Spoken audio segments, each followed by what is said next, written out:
OTB AM. With Gillette, put your best face forward with our new and improved razors.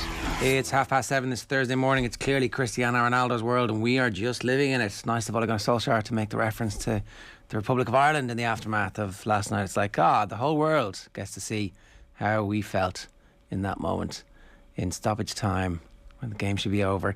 Although in fairness, the Villarreal keeper last night, what the hell was he doing? Waving the ball in at the near post. That wouldn't happen to Gavin Bazunu and goals. No, absolutely not. Maybe Jesse Lingard completely bamboozled him. In fairness to Lingard, right? In fairness, the like as he squats into the fetal position as the ball goes past him, you're like, that is incredible awareness on the pitch. Yeah. Like, make yourself small. Because there was, I don't know, I was watching the Goal Show on BT, so I can't even remember which one it was, but there was some game where some forward got in the way of two shots that were goal bound on his own team, and you're like, for God's sake, you big lumbering loaf. But Jesse Lingard, not like that. He was like, I'm going to do something impactful on this game. And is he better than Jadon Sancho at the moment? Well, I was just going to say, Jesse Lingard has been the one really positive thread other than Cristiano Ronaldo for Manchester United so far this season, where he's come back and has been really happy to be an excellent squad player. And it's every single title-winning team needs a player like Jesse Lingard who will not start every game but is happy to give everything for the 20 minutes that he gets on. In most cases, that is obviously. When he plays from the start, obviously, he will do that on many an occasion as well. And he's had a brilliant season last year and is carrying that in. Is he better than Jadon Sancho right now? I don't know. On form, he is. Yes. But he's, I think... Well, let's wait and see. Show me what you did for me recently, Jadon Sancho. Yeah, well, I will say, I mean, the Bundesliga fans who over the summertime were like, why is everybody giving out about Jack Grealish? You guys just haven't seen Jadon Sancho play. You guys don't have access to our great football over here in Germany, and you were all slagging off Jadon Sancho. I'd like to hear from you, Bundesliga. No, I think Sancho will. And Phil Foden is actually better than Jack Grealish, people. They've gone quiet, haven't they? I would, maybe. I think that. I think Foden is better than Grealish and will be better than Grealish. Who's in the team? Well, I mean, when they beat Chelsea 1-0 at the weekend, Phil Foden started the game, and he wasn't picked midweek. And what happened to Manchester City midweek, Ger? I ask you, with Jack Grealish in the starting team. That's right, they got beaten by Paris Saint-Germain. It's like you mentioned there just very quickly that Solskjaer leaned into the Ireland game.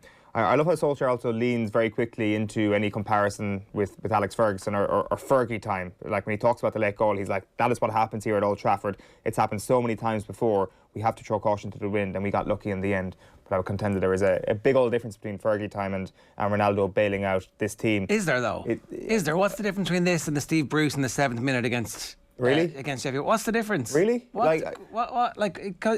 This is a Rorschach test. You either think he's destined to failure or he is the second coming of the Messiah. And there's a possibility it's in between. There's a possibility that he's making slow progress. Success is lumpy is the phrase. It's not steady. It's not a straight line. It's like there will be surges forward and there will be surges backwards. And let's wait and see what happens at the weekend. But maybe they carry this forward. I don't know. We can't. Okay. No, not get into it. No. Go on quickly. Well, I was just going to say the narratives are that Fergie time existed because of Alex Ferguson, whereas Cristiano Ronaldo's late goal came in spite of Solskjaer and the way Manchester United played last night. I'm not saying either of those things are right or wrong, but that is certainly how it seems. It's their latest winning goal for United, by the way, in the Champions League. It's actually later than Solskjaer's winner against Bayern in '99, Ronaldo's goal last night. I mean, come on, like everybody's saying this is a terrible thing because it's papering over the cracks. All the phone-ins on TalkSport last night were apoplectic with rage at the crap performance, and they should have been 3 or 4 0 down. It's true. But Liverpool had a whole season where they did this and they ended up winning the league. I'm not saying they're going to win the league, by the way, and I realise that Liverpool were further down the line in terms of their evolution. But anyway, it's 7:34 this morning. Here's what's coming up between now and 10 o'clock. An unbelievably busy show for you. We have exclusive access to a brand new Ireland Thinks poll on whether or not people believe in Stephen Keaney. Nicola Tallant is going to join us to talk to us about the Regency Hotel murder trial. Andy Mitten is going to join us at about 7:50 to talk about this Manchester United story and which Rorschach test he's looking at. GAA reform. We have one of the members of the Football Review Committee. Is that the correct committee term, or the football? What's the task force? The task force. We're going to get to the bottom of Plan A, Plan B, and whether or not they should actually both be going to Congress, or if actually only one of them is fit for purpose at this stage. Sports Pages and John Duggan around about 8:40.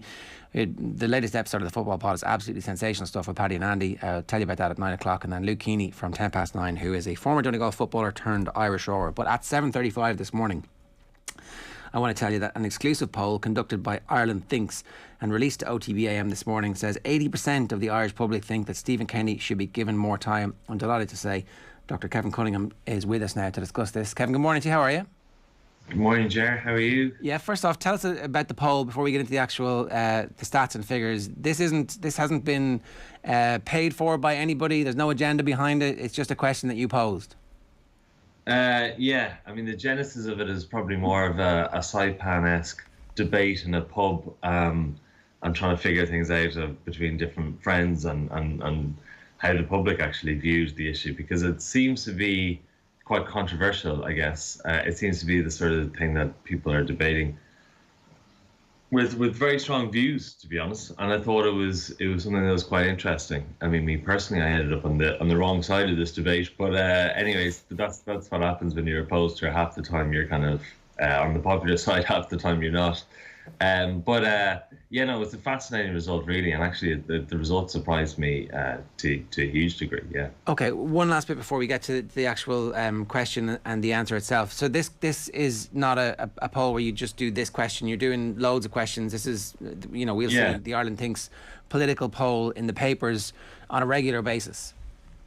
Yeah. So, I mean, in addition to this poll, we did a module for the journal.ie on migration and Afghanistan, and we did another one for the Mail on Sunday, which would have appeared the following day, in fact. And we did this, and we were just thinking, what will we do with it, and when to use it and stuff. And so it was conducted in between. It wasn't in the heat of the losses. But we tried to figure out a fair as possible question, in fact, and I guess we'll talk about that in a sec. But yeah, that's essentially when we did it. Yeah. So what was the question that you guys asked?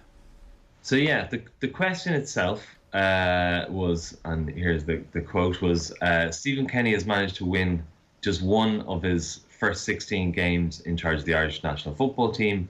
His supporters believe the manager should be given time to restyle the team. Which of the following most closely reflects your view? And the options were: Ireland should get a new manager for the Euro 2024 qualifications.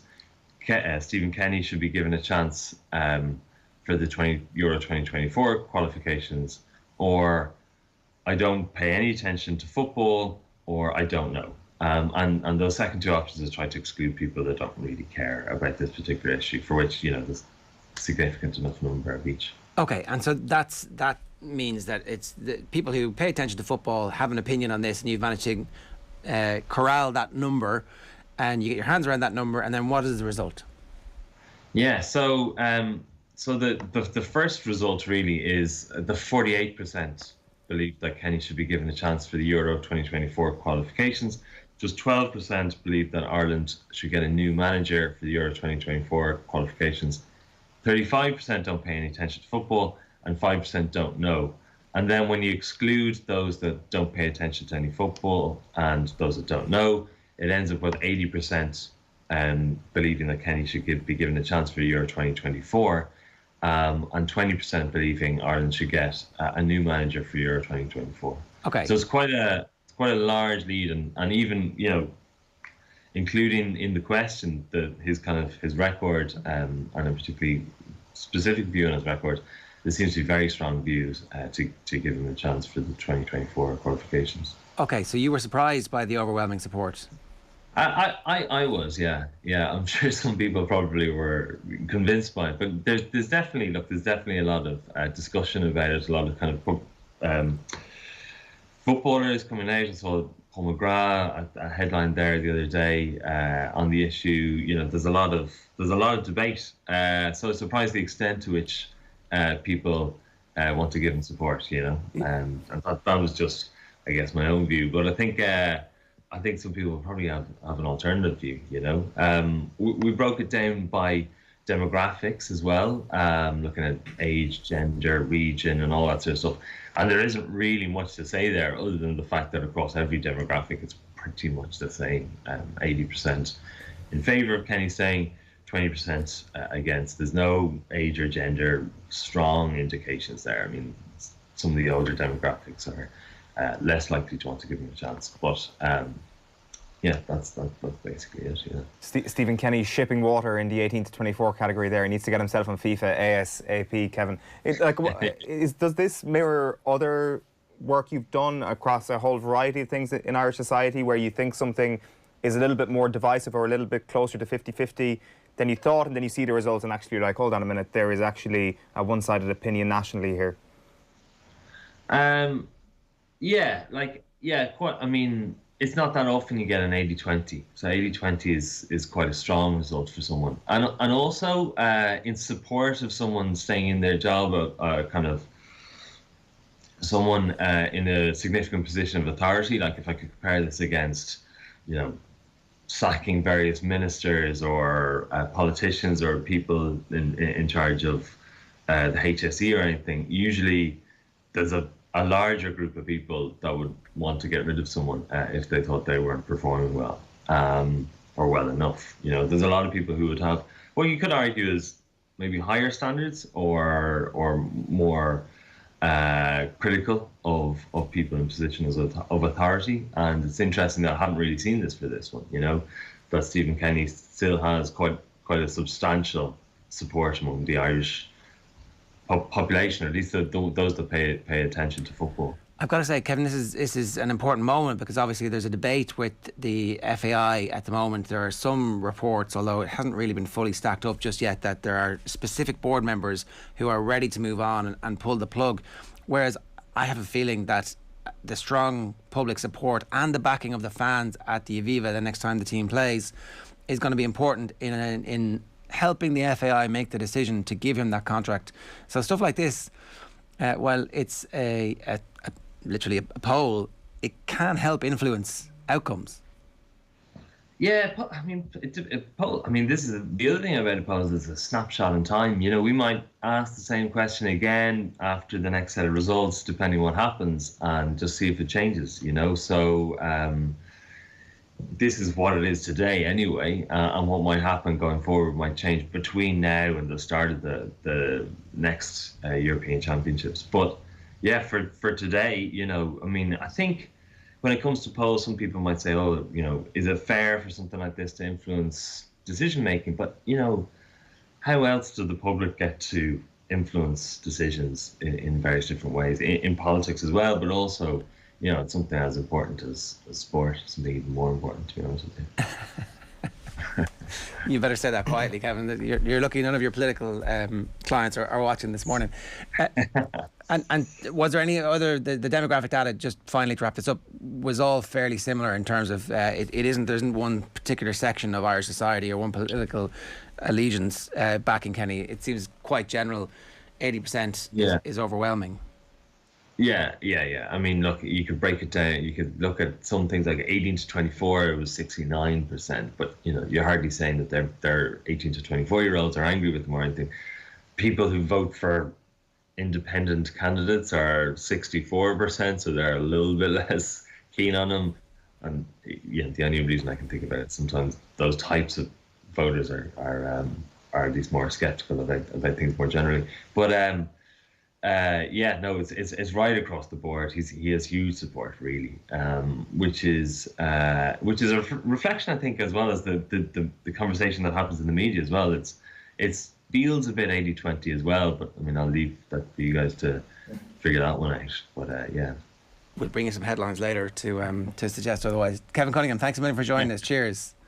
Yeah, no problem. Thank you. Thanks, guys. Dr. Kevin Cunningham of Ireland thinks they're revealing to us this morning that 80% of the Irish public are in favour of Stephen Keaney having a second term, essentially, and the opportunity to lead the team through the Euros campaign. A reminder at 7:44 this morning that OTB AM is brought to you by Gillette. Good morning. Start with Gillette.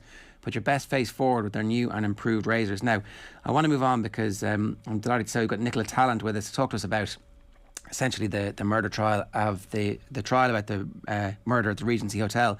Nicola, good morning to you. How are you? Good morning. Busy.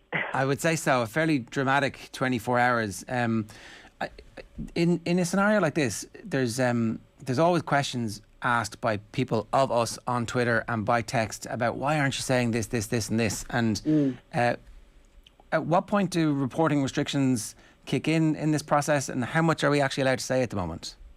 Yeah, the Special Criminal Court is slightly different to the ordinary court. So if Jerry Hutch was brought before the Central Criminal Court and charged with murder, we wouldn't be talking at all because, a jury can be influenced, or so it's seen under the law. But the Special Criminal Court is a 3-judge court. So while we're very respectful of the court and we accept that Jerry Hutch is being charged now yesterday evening with murder, he's innocent until found guilty. We can still talk about it. We can talk about areas around it and what he's doing there and how he got there. There's a little bit more freedom when it's a 3-judge court. Okay, so in that context, what happened over the last 24 hours? So Hutch, as you may have heard there earlier this week, had failed in his bid to hold this extradition back to Ireland. The extradition warrant was issued last March.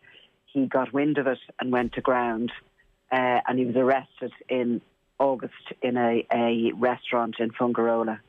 And anyway, he fought the extradition through the Spanish courts, and 2 weeks ago he lost that. But the Spanish only sort of revealed the details of that this week, clearly when they had made arrangements with the Irish Gardaí to get him back here.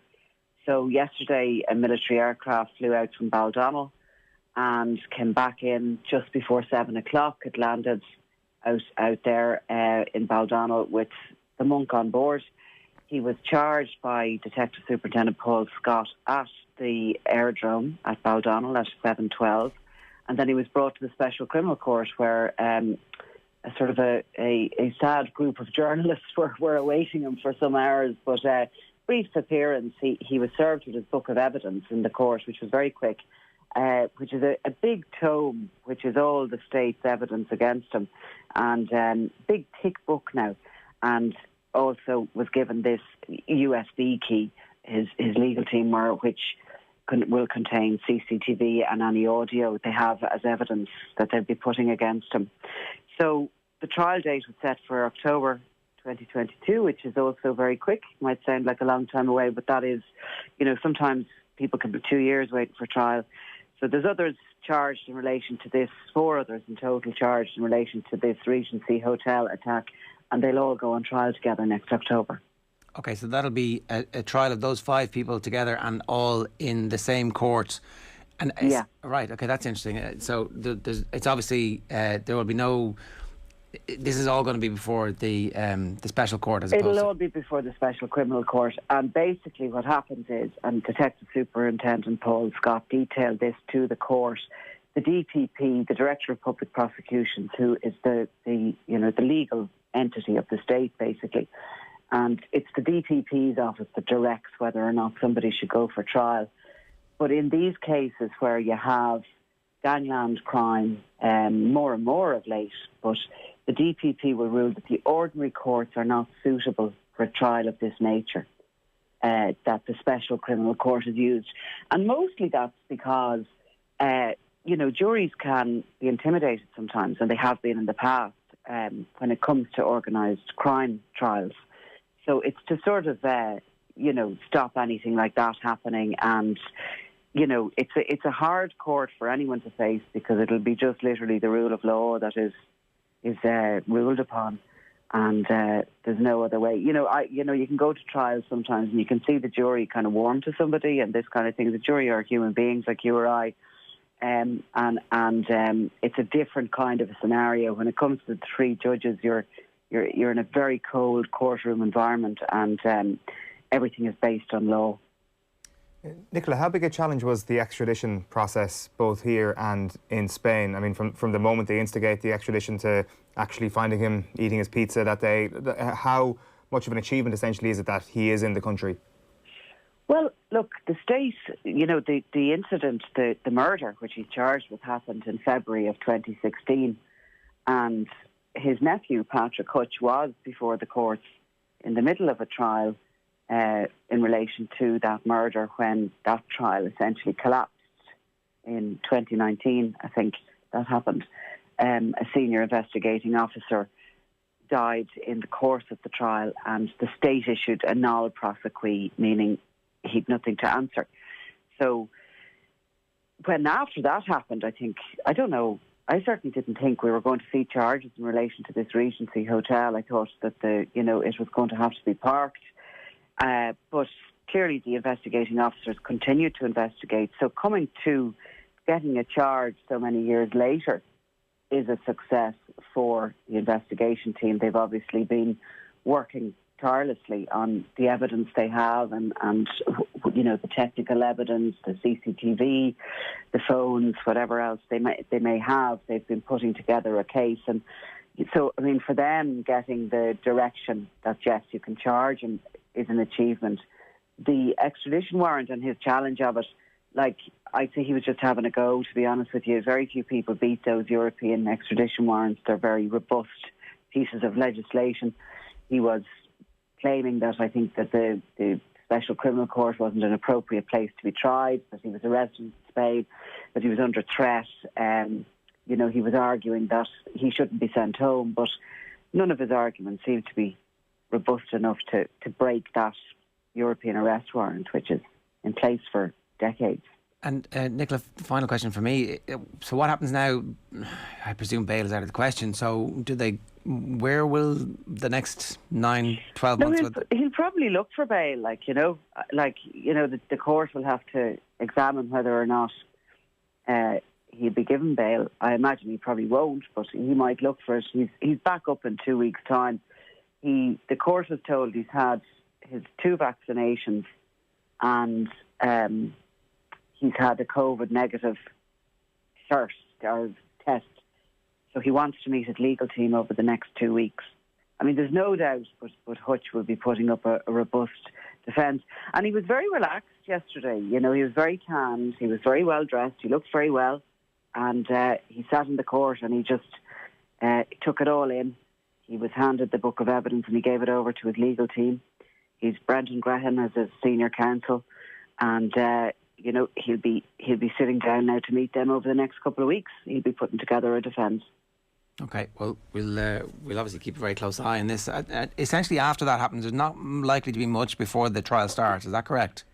Well, I mean, look, there'll be hearings and this, that, and the other. There'll be a few hearings, and no, there won't be much. I mean, really, until that trial opens, we don't know exactly what evidence the state believes they have against Hutch or any of the other 4 men. Usually, in a trial, if you want a kind of an overview, there's an opening statement made by the state, the prosecution, and there would be one made by the defence. And those early 2 days will give you an overview of what's to come. So, when it opens, then we'll get an idea very quickly what they have. All right. Nicola Tallant of the Sunday World, thanks a million for joining us. Cheers. Thank you. It's Nicola Tallant there giving us some thoughts on the latest developments in the murder trial. We'll keep a close eye on that. As I said, OTB AM is brought to you by Gillette. Good morning. Start with Gillette. Put your best face forward with their new and improved razors. Now, thanks to Gillette, we're celebrating the return to normality with a special prize of UEFA Champions League tickets to watch Chelsea against Malmo on the 20th of October. Big game now for Chelsea all of a sudden after they lost last night. Flights and accommodation are included. You can enter the competition through the Off The Ball Twitter page. We'll post an image of a bearded sports person every day this week.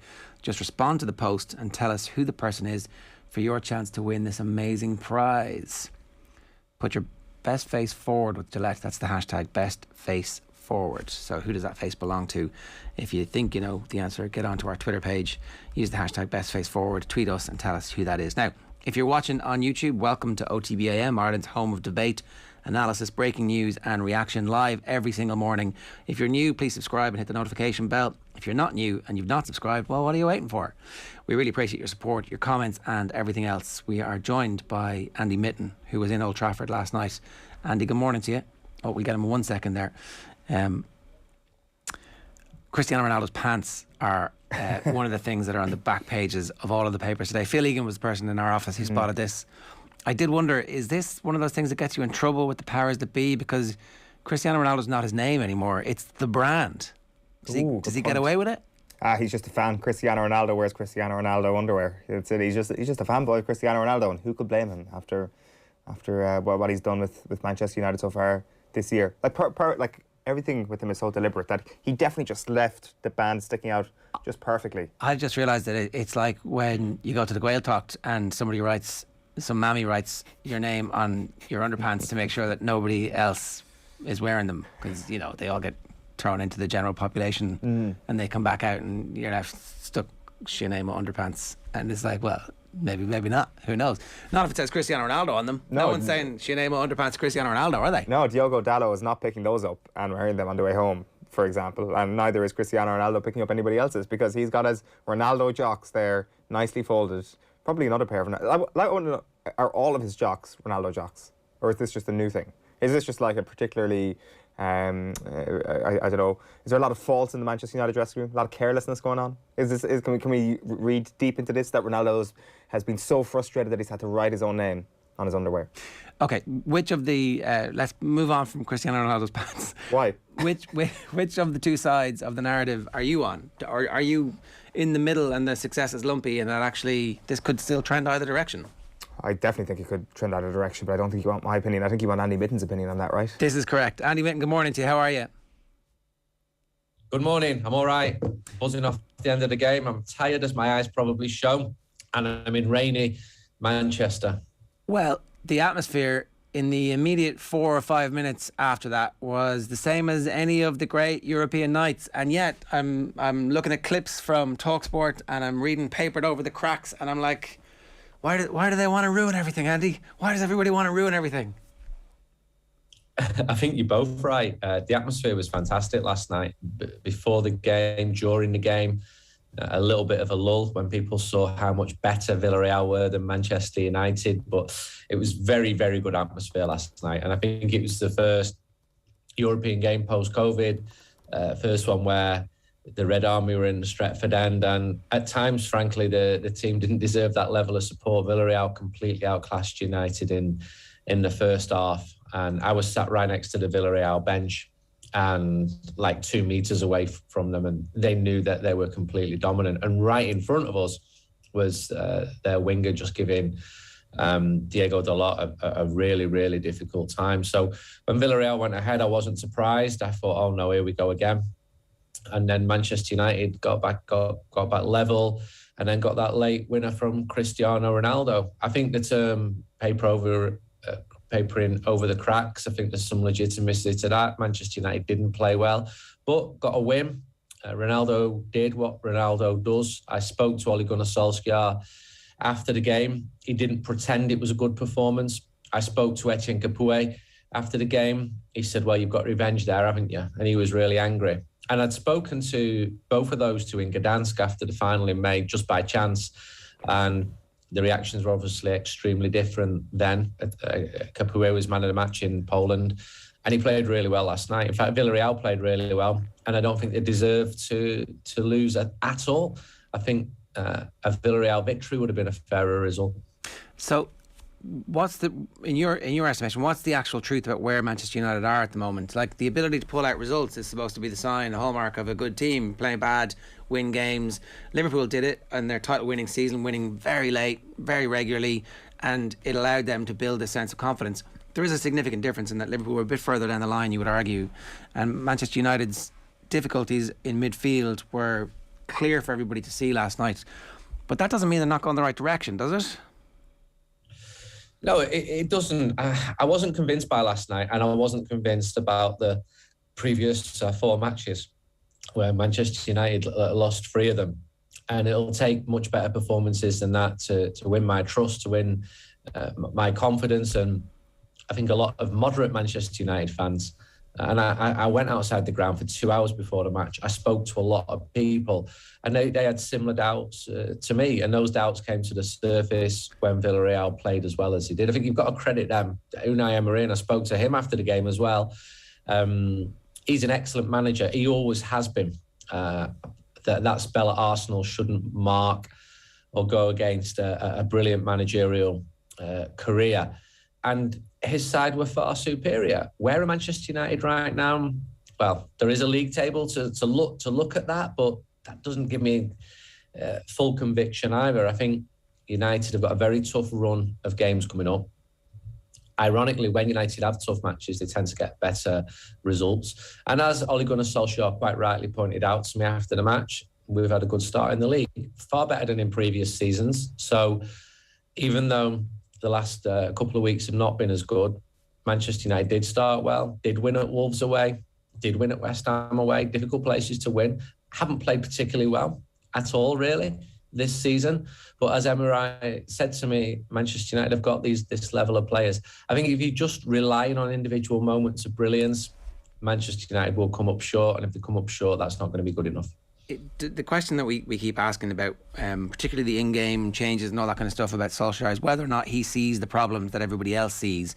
And if he does see them, is he trying to fix them? And is there somebody in the middle of the game who he can rely on? Is Carrick articulate enough and given enough freedom? Is his football brain as big as the football brains that they're up against on a week-by-week basis, i.e. the Guardiola brains trust and the Klopp brains trust and the Thomas Tuchel brains trust? What's your view on that? Are there signs that they're getting better? Is there a gap there that they need to fix, that maybe just somebody else in the backroom team is actually all they need? Yeah, there have been signs. Second in the league last year shows that there have been signs. I'm not on that bench, but I speak to a lot of people. And one of them said to me at the end of last season, I've worked with lots of top managers, and trust me, Ole is very, very good. Now, he doesn't have the bank of credit that those managers you've mentioned have, because he hasn't won anything as Manchester United manager. He's won in Norway. And a few people have said to me recently, fans, look at what Tuchel did at Chelsea. And that's absolutely true. Chelsea are the European champions. Klopp built a very, very good Liverpool side, and they look to be very, very good at the moment. And I bumped into quite a few Liverpool fans yesterday returning from a Porto, and they were pretty confident, but they also said they couldn't believe how poor Porto was. We're talking here about Manchester United. Do I have concerns? Yeah, I do. I'm told that Kieran McKenna is a very good coach. You've got Mike Phelan, you've got Michael Carrick. I'm just not privy to those individual in-game decisions. Last night, actually, I thought they got it right. Edinson Cavani came on, was fantastic, but I take the general point that some of the decisions have been baffling. If we focus in on one of them, a pretty costly one, we'd go back to last season's Champions League at home to PSG. Fred was a walking red card, and then he got red carded. And I said, well, why didn't you bring Matic on? And it was put to me that he's just not quick enough to deal with attacking midfielders with the pace that the PSG ones have. Okay, I accept that. So why don't you go out and buy one then? And that's the issue now, because Manchester United fans are saying we need a defensive midfield player. Fred has become a little bit of a scapegoat. You can sense that opponents are pouncing on him. They think he might lose the ball. Scott McTominay's a decent player. Is he Roy Keane class? No. Will he turn into a Roy Keane class? We don't know. But there are better midfielders out there. Nemanja Matic has had a fantastic career. He's in the final chapter of that career, but he's still really trusted by the manager. And when he came on at West Ham, he set the ball up. But we're not talking about the midfielders that Chelsea have here. So that's the one area of the team I think gives the fans most concern. And then last night, if you look at right back with Diogo Dalot, he got absolutely blitzed. He was right in front of me, and it was really difficult watching him. He got destroyed. And he played because Aaron Wan-Bissaka couldn't play because he was sent off. A silly mistake in Bern in the first game. So right back was another area, and is another area that Manchester United were looking at. They tried to sign Kieran Trippier. They understood that Trippier wanted to join United, but Atletico didn't want to sell him. And why would you if you're Atletico Madrid? He's a really good member of a title-winning team. So they will be the two areas. That said, the recruitment over the summer, it pleased everybody. There's a lot of forward talent. Cavani's coming back into the fold. Marcus Rashford will be coming back. The defence hasn't played as well so far this season. Luke Shaw, Harry Maguire, they still look like the legs are in the Euros. But behind them, David De Gea has been fantastic. He was the best Manchester United player last night. And if it wasn't for David De Gea's saves, Manchester United could have been 3-0 down at half-time. That said, the Spanish attackers were out of form as well. Paco Alcácer, he did score, but he was pretty poor in the first half. Andy, could I just ask you about a couple of points that you made there? First of all, you kind of make the comparison between United and Liverpool, and how Klopp was clearly developing something, and it was always forward momentum with a young squad getting better, and maybe things have changed a little bit in the stands of Old Trafford this year, because it feels like the development, it's not over, but when you've got Cristiano Ronaldo in your team, you want to win now. And that point you make about Scott McTominay, that Manchester United fans don't know if he's going to become the next Roy Keane. He's going to be 25 in December. Like, is there a realism out there that people actually think he can become Roy Keane? Because is that not going to be like a massive vertical on his trajectory right now? No, he's not going to become Roy Keane. Roy Keane was arguably one of the, well, he was one of the best 2 or 3 central midfield players in the world in his pomp, and you know all about him in the Republic of Ireland. And I saw some of the games for his country. There's one game against Portugal. I'm just thinking, wow, this is fantastic. It's a difficult position. United looked at a guy called Kante a few years ago and passed on him. So frustrated me when I heard that. And it is a position where Manchester United needs to strengthen, looking at the team now. And it's becoming pretty obvious in each match where Manchester United's problem is. And if Ole Gunnar Solskjaer had a technically superior player in that position, then maybe he would be more attack-minded. I don't know whether we get to a situation like we had a couple of years ago where United go out and spend a lot of money in January like they did with Bruno Fernandes. I suspect not, because a lot of money has been spent. United still need to move players on, and I don't have the immediate solution to Manchester United's issues in central midfield. That said, and this is the frustrating thing, I've seen those exact players be man of the match at Manchester City away, played absolutely fantastically, but taken over an average. I think Scott McTominay's absolutely got a future at Manchester United. I think he's a very good player, but sometimes you need to be even better than that if you're going to be in a really important position for a top team. And we've seen the top teams, we've seen them, the levels they're at, and Manchester United are not at that level at the moment. So short of dropping Cristiano Ronaldo back to play defensive midfielder, he'd probably do that. He'd probably be the best player on the pitch even if he did that. It's an issue. We'll probably keep talking about it, and I don't have the answer for it at the moment. There is James Garner, who's a very good young player, but again, it's got to be about now. It's not got to be about someone in 2 or 3 years and he's out on loan. It's got to be about now, because Ole Gunnar Solskjaer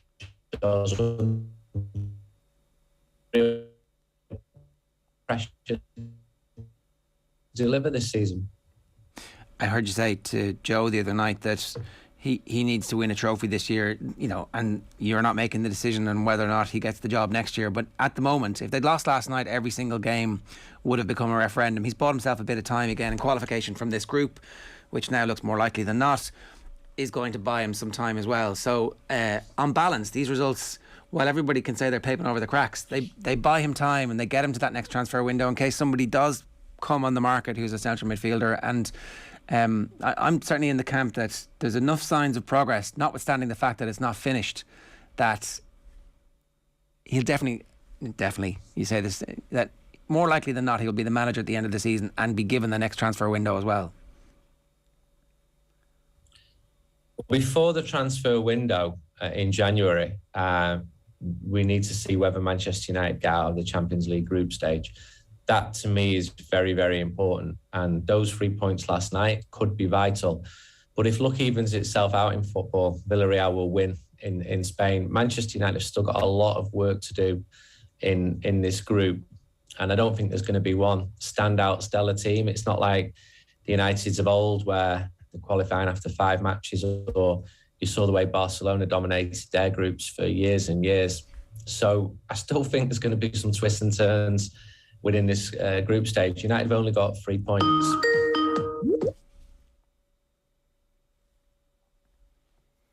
I get the point about Ollie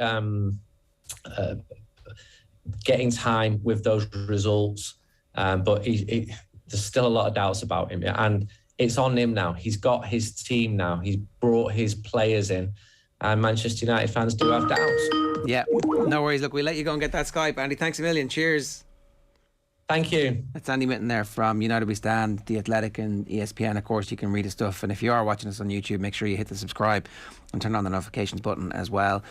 We've got a packed show still to come here on OTB AM. We're going to hear from John Duggan a little bit later on. We'll get his thoughts on the poll that shows 80% support from the Irish public for Stephen Keaney getting a second campaign. We'll talk to the former Donegal footballer Luke Keaney, who of course joined us with his horrific story about his hip replacement when it looked like his sporting career was effectively over. But he's going to join us on the line from Portugal, where he'll be representing Ireland in rowing over the next 24 hours or so. So it's a remarkable comeback story. But next we're talking about the future of the GAA with Conor O'Donoghue, who's on the GAA Fixtures Task Force. OTB AM on OTB Sports Radio, Ireland's first and only sports radio station. Have you subscribed to the OTB Football Podcast? If not, here's some of what you've missed over the last week. Maybe you go for a Brendan Rodgers. Oh, behave yourself. Behave yourself. No. Imagine Brendan goes and loses the first 3 games. Former Liverpool manager. No chance. This game might make my head want to explode. Well, don't let that happen on the radio, Shane. Like, these are 2 of the absolute top managers in the world, and today I thought it was a case of which one got it more wrong than the other. Subscribe now to the OTB Football Podcast stream wherever you get your podcasts and download the OTB Sports app. Car insurance is boring, but you don't have to be. Get Set Go is the kind of car insurance you can sort in a few minutes online, then bounce on with your day. Are you ready for quick start insurance? Get a quote now at getsetgo.ie. MCL Insurance Services Ireland Limited, trading as getsetgo.ie, is regulated by the Central Bank of Ireland. OTB AM. With Gillette, put your best face forward with our new and improved razors. Everybody who watches this show knows we like to be very dramatic, but we've been framing it as 30 days to save the soul of Gaelic football, and that's what's coming up next at Congress. I'm delighted to say Conor O'Donoghue is with us from the GAA Fixtures Task Force. Conor, we do hype things up here for crack mostly, but actually this feels very important, that if the GAA makes the right decision here, then all sorts of new things are unleashed. And it seems like mostly positive forces will be unleashed if the right decision is made at Congress. We had Tony McEntee on last week, and obviously he speaks as somebody who's steeped in Armagh football, but also now a manager of a lower division team. And he said the biggest concern from his perspective about getting Proposal B over the line was financial, that there was going to be a negative impact. Somehow the story's getting out there that there's going to be a negative impact on the finances of the provinces. Can you maybe, as somebody who understands exactly how this would work, explain to us about the financial benefits or otherwise of what would happen if Proposal B went forward? Yeah, I've heard that a couple of times, Ger, and it's not true. I suppose in the first instance, there's a raft of games that'll move from the winter months to the summer months. There's going to be 112 summer championship games, which I suppose from a county's perspective is going to bring huge benefits straight away. First of all, in terms of bums on seats coming through the turnstiles. Every county's guaranteed 3 or 4 championship games in their home venue. So there's a raft of commercial benefits that flow from that, both for the county and the association as a whole. Obviously, we know the association is experiencing financial difficulties because of COVID. It's no secret. So there is a requirement really from all of us to consider the financial implications of anything that happens as well.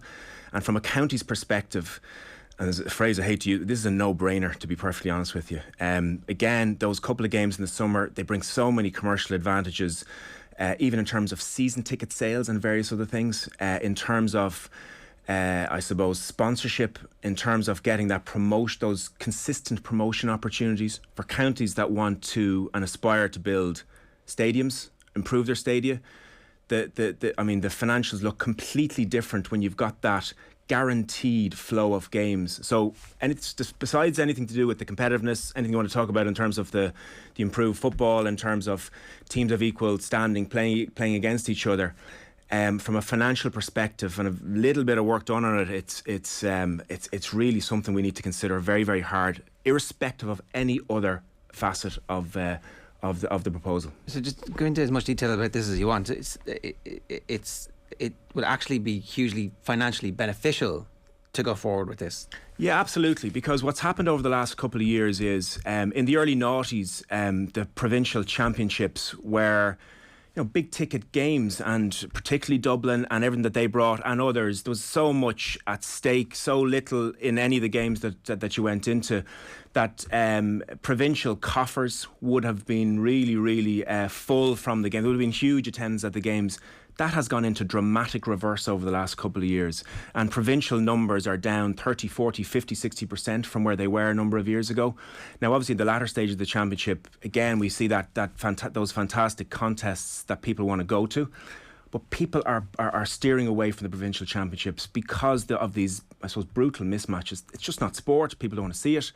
So, again, when we've got these contests where there's, I suppose, a small amount between the teams on any given day, people are fascinated by those contests and they go to them, and the attendances are larger.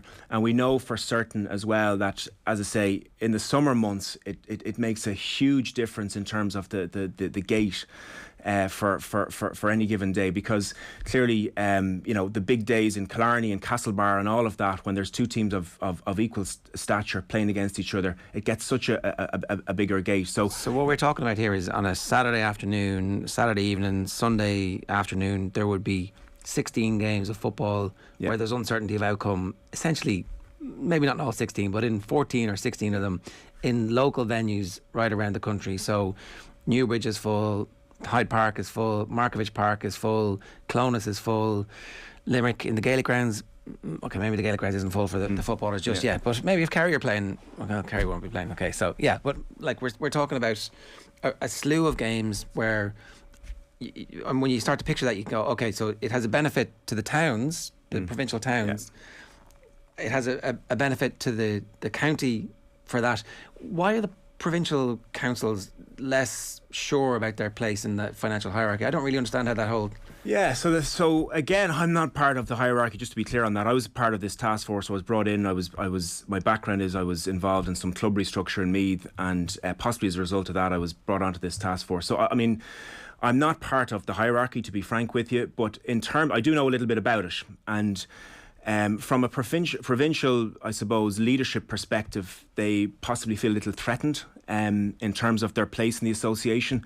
I think they're mistaken. I know some of them. They are good people, to be frank and to be honest with you, but I believe they're mistaken about this, and they are obviously, behind the scenes lobbying to prevent this change. And I'd really love them to reconsider. I mean, I think even from a provincial perspective, you think about the early part of the year, there's at least 2.5 times as many games for each province as there is now. So, you go from 9 to 27 in Leinster in terms of games. Will the attendances be the same? Probably not. They might be, though. On an overall basis, I suspect they might be that and exceed it. And I made the point that it's in my memory where there is a huge crowd in Newbridge celebrating Kildare winning the O'Byrne Cup because we were so starved of success. Yeah. I suspect that if Kildare were playing Dublin in Newbridge, that would be as full as they can jam the people in. And that might happen in this instance. That game won't automatically be in Croke Park and it's the same for everybody for the provincial championships. We're actually, I think you could market that and we'll be starved of inter-county football for 5 months. So of course I think there's going to be an interest in that. Absolutely, I believe the same as well, and it's constructed with that in mind. I mean, as you say, there's going to be a huge gap between the All-Ireland final and the next competitive county championship game, so there will be huge interest, and I know that will be the case. That will be the case in Meath as well. So I mean, just from a provincial perspective, I really think they should reconsider. The one thing I suppose for the provincial chiefs to consider a little bit is that, as I say, those 112 championship games in the summer are going to generate significant revenue. Very, very, very significant revenue. And if I was, I suppose, from a provincial background in terms of leadership or whatever, I would be having a different conversation. I'd be having the conversation, well, there is a big revenue pot there, and we need to talk about that. And, we would like to, I suppose, if we're going to be in the business of distributing funds for whatever we do in terms of coaching and other things, we have our own pool in terms of provincial monies coming in at the start of the year, but we'd like to be part of the conversation for that 112 as well. I just think maybe they're missing a trick a little bit on this, and that might lessen the threat that perhaps they feel on some of this stuff, because the bottom line is this is going to be a bigger cake, and to be fair, again, the GAA redistributes everything back through the association, and there's different ways they do that, clearly, and it can be quite complex in terms of the gate receipts. It's 15% for a Leinster Championship game that goes to the county, 20% for a National League, and there's pools that are then generated which redistribute. There's block grants. It's very, very complex in the way that funds are redistributed, and there will be a funding discussion separate to this no matter what happens.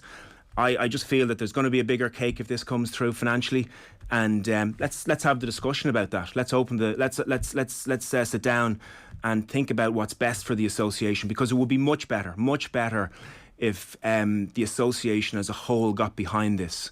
And again, there's huge respect, even deference to provincial chiefs, and they deserve that, to be fair. The good guys, as I say, but that perhaps is holding us back a little bit here. And there is a very specific dynamic that operates within the GAA, and it's just trying to work around that, which I think is important.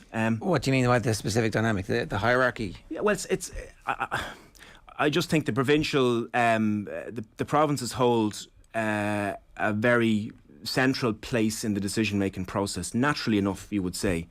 And there is a question as to whether could we look more closely at the interests of the association as a whole and make that decision that's best for everyone. And I think that's really where we need to go with this, to be perfectly honest with you. Could I just ask in that context, because proposal A is also on the table, and this is the redistributing of counties from one province to another. Surely the people, the chiefs in the provinces aren't going to go for this either. Like, this being on the table is a bit of a strange thing. I haven't seen too many people saying that this is the option. It's either proposal B or nothing. Yeah, so I was in the room, and we had so many meetings about this as well. So option A came up through. There's a neatness to it. 4x8, the provinces are retained. Things are more or less as they were with a round robin, and you get a particular number of games and all of that. But it didn't really survive contact with reality, because obviously counties end up getting maybe shovelled out a little bit of where they're at, and it's the weakest counties that end up going into Munster and Connacht, two provinces that perhaps need strengthening in some respects, because they've already got, let's say in Munster, Kerry, who dominate the rest, and that distorts that competition further. So again, there's a certain neatness to it, but it hasn't survived contact with reality in truth, and I'm not sure that anyone is seriously considering it anymore, to be honest with you. Is there time to take it off the table? It could. That's a matter, obviously, for Central Council and for management to consider. If there are no backers of that and there's no one advocating for it seriously, probably, yeah. Because one of our concerns is that a county board delegate who is mandated to go to Congress gets mandated to vote for Plan A instead of Plan B, and then can't actually vote on Plan B and abstains for Plan B, and so 10 or 15 or 20% are suddenly taken out of the pool of potential voters in the second one, and therefore reaching the 60%, suddenly you've actually got to reach 80 or 90%. If that was just gone, and if what was left for Congress was, do we want change or do we want the status quo? That's kind of the debate we should be having, isn't it? I think that's true. Now, one of the things to reflect on is that, or to just in the mechanics of it, the way it's going to go is option A will go up first. It must get 60% or otherwise. If it doesn't, it then goes to option B. So they can vote for A and B in that environment, but I absolutely accept the point that is adding confusion that's perhaps unnecessary, given the huge nature of the decision that's at hand here. Yeah, and who knows what. Sometimes publicly people are told to go and vote for one thing, and then something else happens along the way. You want to make it as straightforward as possible, and so the debate over the next couple of weeks, publicly at least, is like, well, what are our options? Our options are for this, which isn't even that revolutionary. It's to take the same system that exists in every single county and to apply that to intercounty, because this isn't that radical a move really when you think about it. It's using the knowledge that we've gained from the successful running of our club championships and applying that to the intercounty, and then allowing everybody to benefit from seeing everybody play against each other in absolutely. Summer. I just make one point as well. I mean, to be fair to county board officers and delegates, they're often frazzled by decisions like this, and they're separately completely frazzled at the moment in terms of county finances. Absolutely under serious pressure, worried about it, worried about the cost of the county game, worried about the mismatch between assets and cash coming in and cash going out. This proposal can help that as well a great deal, because if you get those funds in at the start of the year, so you can sell season tickets, for example, much more readily, which is a really massive source of revenue for Mayo and Dublin in particular, because they've got huge season ticket holders. The reason they have those season ticket holders is because they've been able to consistently almost guarantee their fans those games every year. If you're in another county, you're looking back and saying, nah, I'll buy my tickets on a per match basis, because that's the reality of the situation we faced over the last couple of years. So if a county gets all of those funds in at the start of the year, when the county expenses tend to overwhelm a county, that solves huge problems for counties on a short-term basis. So, I mean, I just feel again that counties, forget about the competition side, which is critical. Forget about all the stuff about tradition for 1 second or anything else. From a financial perspective, if you're a county board officer, this solves a huge amount of your problems, or the problems that you've been facing and the problems that you're likely to face. So from a financial perspective, this is something they really need to consider very hard in isolation, apart from any other considerations they might have around this. Does the GAA fixtures task force still exist? Are you still a body? It hasn't been abolished, as it were, but we haven't met in the last while. So what happened was this in recent weeks, as I understand, the CCC presented to provincial administrative officers. That was the communication that was there in the last couple of weeks. But no, as a body, we haven't met. Recently, we've met in quite some time. So yeah. So your work is done as a committee, essentially, and obviously there were 2 proposals put forward. So it's safe to assume that there wasn't uniformity of opinion. Not everybody would agree with you, for example, who was on that committee. Absolutely. I mean, I'm speaking absolutely in a personal capacity here, just to be perfectly clear. We haven't got any direction that we shouldn't do that or can't do that or anything like that. I'm obviously passionate about the change that I feel is required. So I'm going to go out and speak about it. No, I mean, there's to be fair, the committee again was some of the finest minds, to be honest with you, again in the GAA, that know this inside out. They know fixtures inside out. So there was some really lively debates on that front. And no, not everyone would agree with my view. That's I suppose not a great surprise. That's as it should be in a way. Absolutely, yeah. The way you get to a scenario. And I mean, you have to be fair to John Horan, as the previous Uachtaráin. He brings in someone like me. I've nothing to do with any of the either counties, provinces, or anything like that. I just was a part of, a reform committees, etc. in Meath. Also coming from the floor and not part of any. So there was a little bit of bravery in that. He brought the CPA in and they stepped away. The GPA were there, so there was a real wide variety of views, and some of the discussions were tasty, and that's as it should be. And ultimately we arrived at a set of recommendations. There's a raft of them have already gone through. This is the final piece, and obviously the most important one. And there's 2 proposals up. I do think one of those proposals hasn't really received any sort of significant backing. There's now this proposal, option B, which is receiving from players, from managers, from a number of counties, serious backing for lots of different reasons. But I suppose the 2 central reasons that people will back this is because it's going to transform the actual competitive nature. This is going to be an incredibly attractive game to watch on a consistent basis in a way that it's not at the moment. So the competitive tiered nature of it. And the second aspect, which obviously I've spoken about this morning, is the financial aspect. And there's a huge imperative in a way that there wasn't even when we finished our committee because of the COVID crisis and the damage that's been done to coffers at county level and at national level. So there's 2 massive drivers here, and we all need to consider these very, very carefully as we move forward. Yeah, like you mentioned John Horan there, and there is a school of thought out there that were he still to be Uachtaráin, he would be in favour of this. We're not sure of that, but that seems to be the sense out there. How important is it that somebody like John Horan, whether it's Larry McCarthy or Tom Ryan, comes out in support of this? Because, as you say, Congress is a strange place, and sometimes you do need the political manoeuvrings, and having someone like Pádraig Duffy standing over the Super 8s is essentially why it got in. So that's the next step in this. I think that the case has been made. It's the next political step that's really important. Yeah, so I mean, John has clearly gone on the record a number of times about what his view on this is, and again, he doesn't make any secret of that. He feels Liga's championship is based on everything, the way forward. To be fair to the current Duke Tyrone, Larry, and I know him, and he's a very good guy as well, to be fair, he set out his agenda in his opening address as well and made the same point. He also said that he feels that it should come in with a 3-year trial period, and I would have no problem with that whatsoever if that were the case. So yeah, I mean, there's no doubt that having a very vociferous and I suppose active advocate base from Central, from Croke Park, does help things. And yeah, look, it from Tom and Larry's perspective, two people working really hard, and worked with them on the committee as well.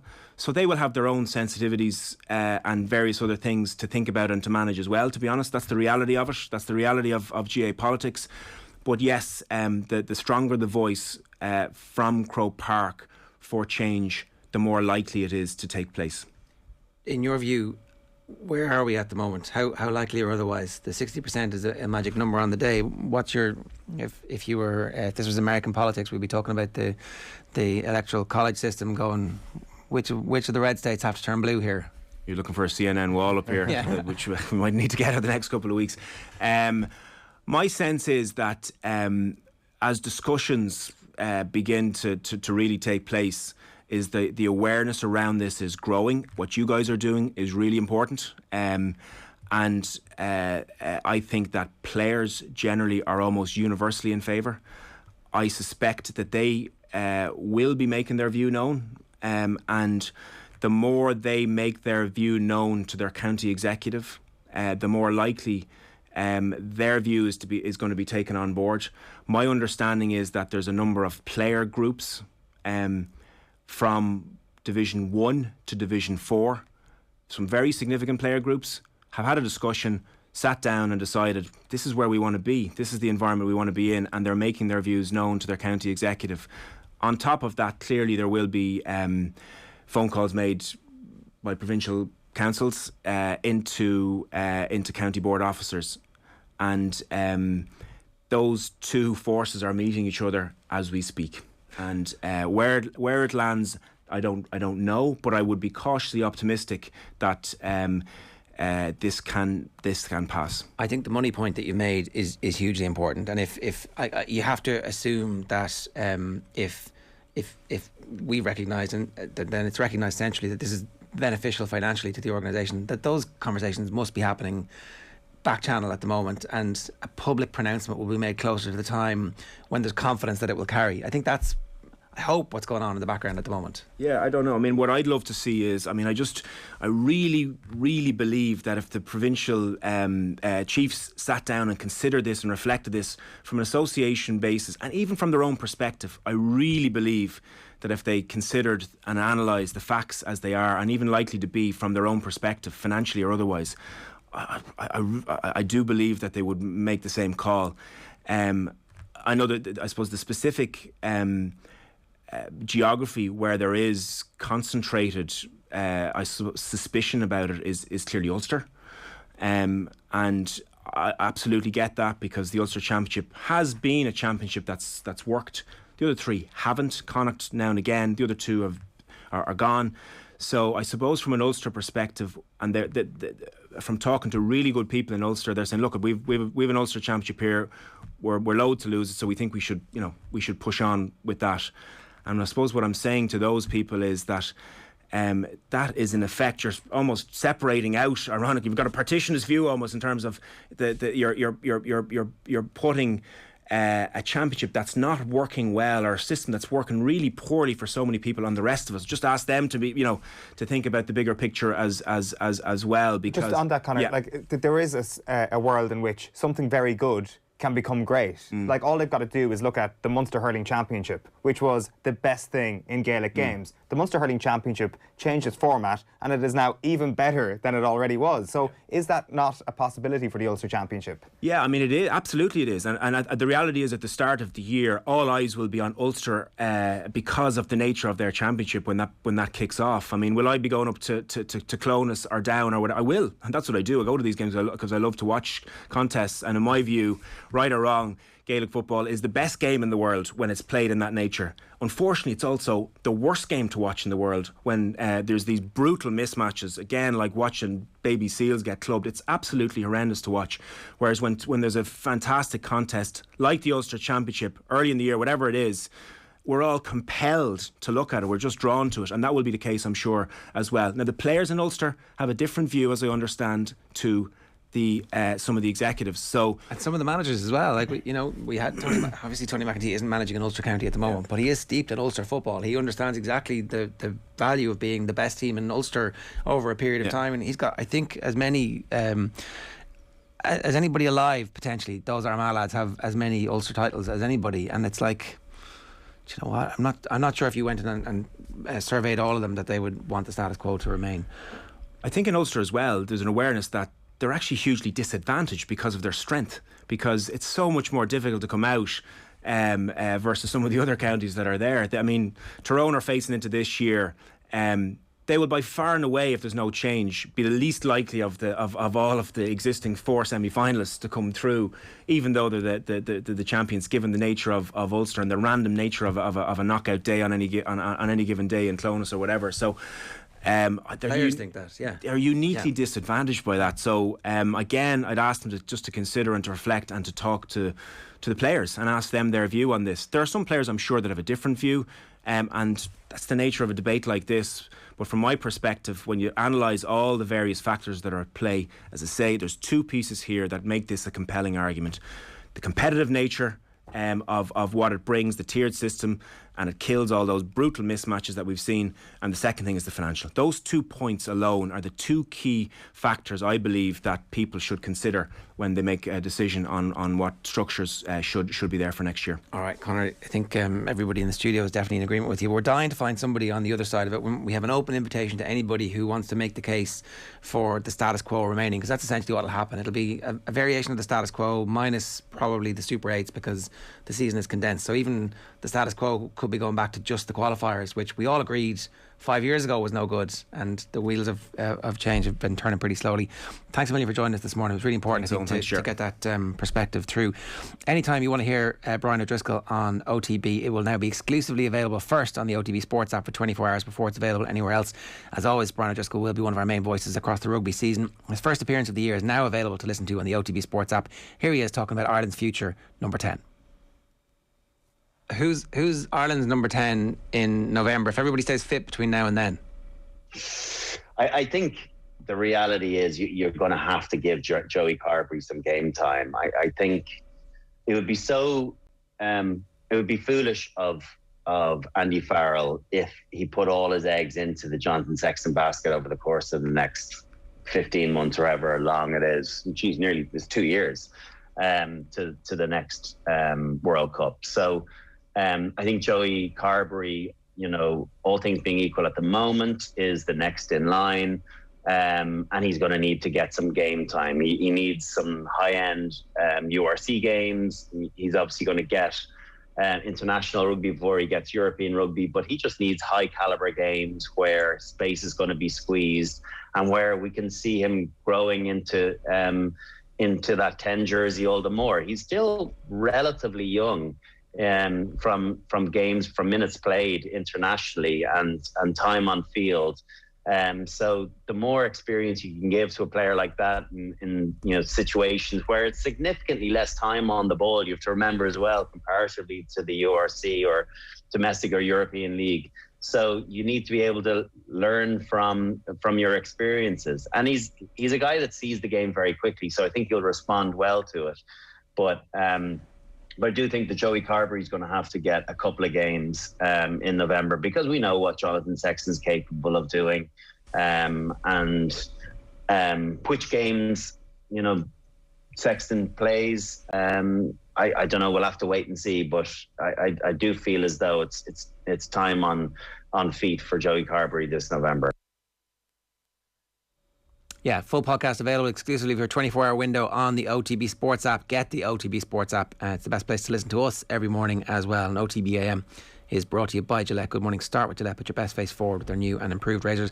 I should tell you as well, the football pod with Paddy and Andy, you get that first as well on the OTB Sports app. So we're increasing the amount of stuff that you get, app exclusives, and obviously the full thing with Brian was like 45 minutes. So we'll play some of that on the radio a little bit later on this week, but you won't get the full thing anywhere except for the OTB Sports app. I don't know if you've heard the football pod with Paddy and Andy just yet, but Tommy basically phoned it in, literally.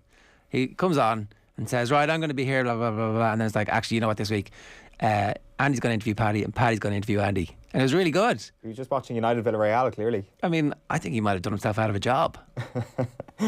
Who was the main instigator in this? Was it Andy or Paddy? Was it Paddy or Andy? So, I mean, it was it's another epic episode. It's like 40 minutes of Andy interviewing Paddy and then 40 minutes of Paddy interviewing Andy. Okay, I see. Very interesting. I must check it out. It's on the OTB Sports app now, is it, Ger? It's excellent, yeah. There'll be a clip of it just after 9 o'clock this morning. How do you think Paddy Andrews felt when he was watching Stephen Cluxton kick the ball over the bar to win in All Ireland? Bear in mind, he'd grown up on the hill and he'd been there in 95 and he'd soldier with this group, but then been dropped from the panel.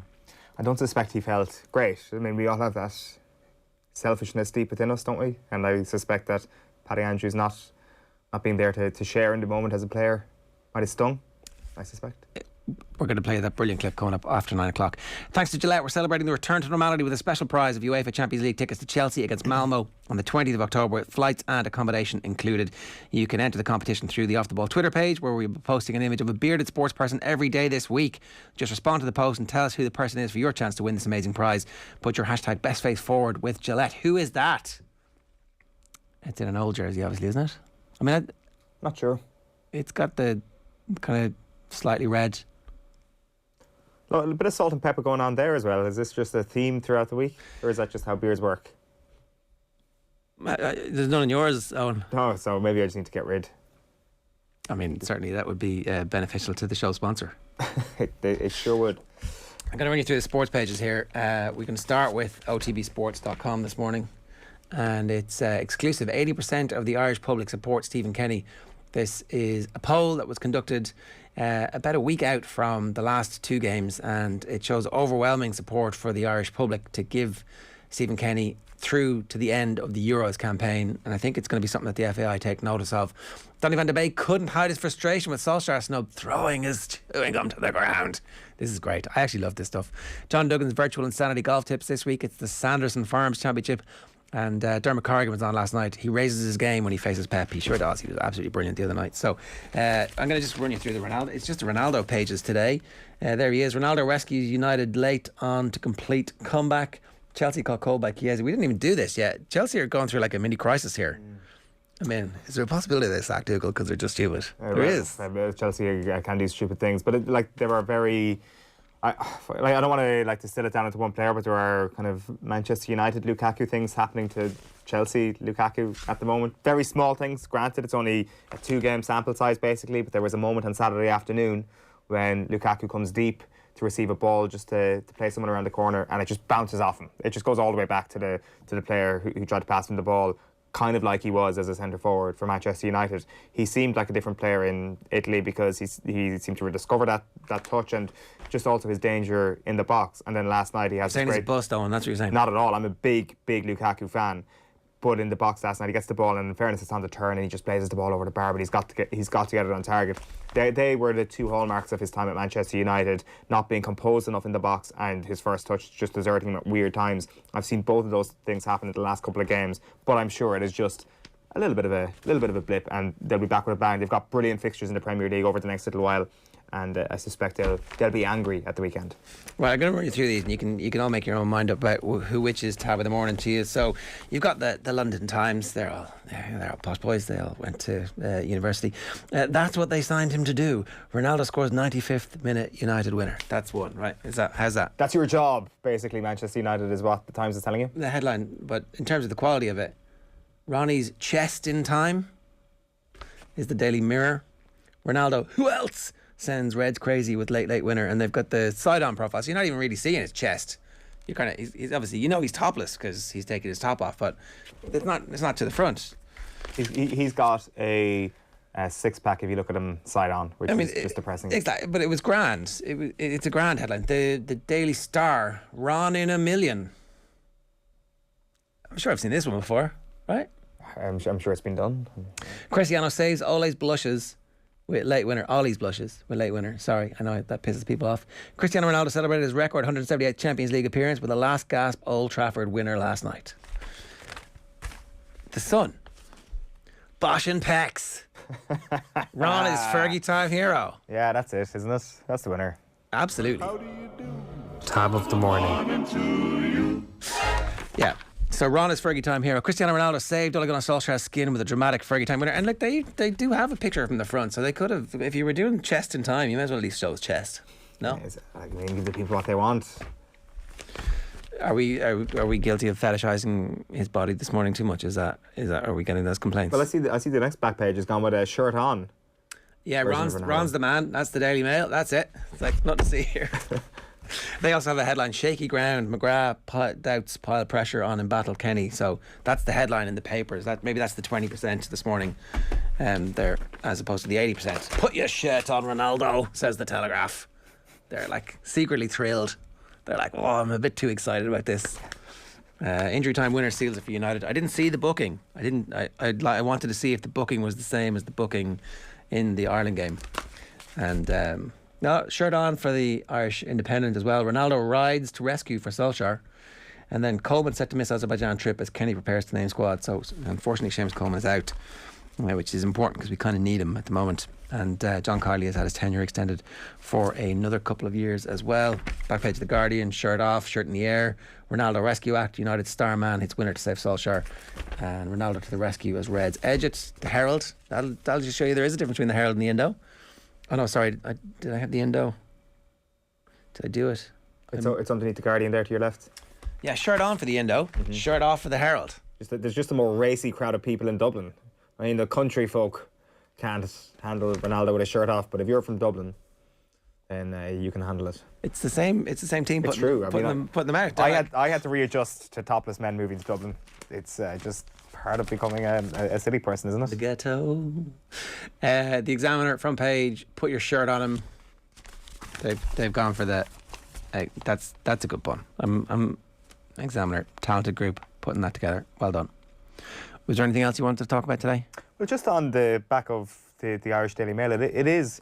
We haven't really kind of talked about this poll other than obviously getting the analysis at the very start of the show, but 20% against Stephen Keaney is a remarkably low number. I did not expect this whatsoever, if you take into account people who actually have an interest in football. And I guess when you do think about it and you just distill it down to the media and the voices that have constantly been either for or against Keaney, it kind of does tally, does it not? Like, because I mean, saying that you want Stephen Keaney to stay or wanting to get a new contract isn't necessarily you saying, I love Stephen Keaney and I think what he's doing is fantastic and I'm sure that he's going to be a manager for life.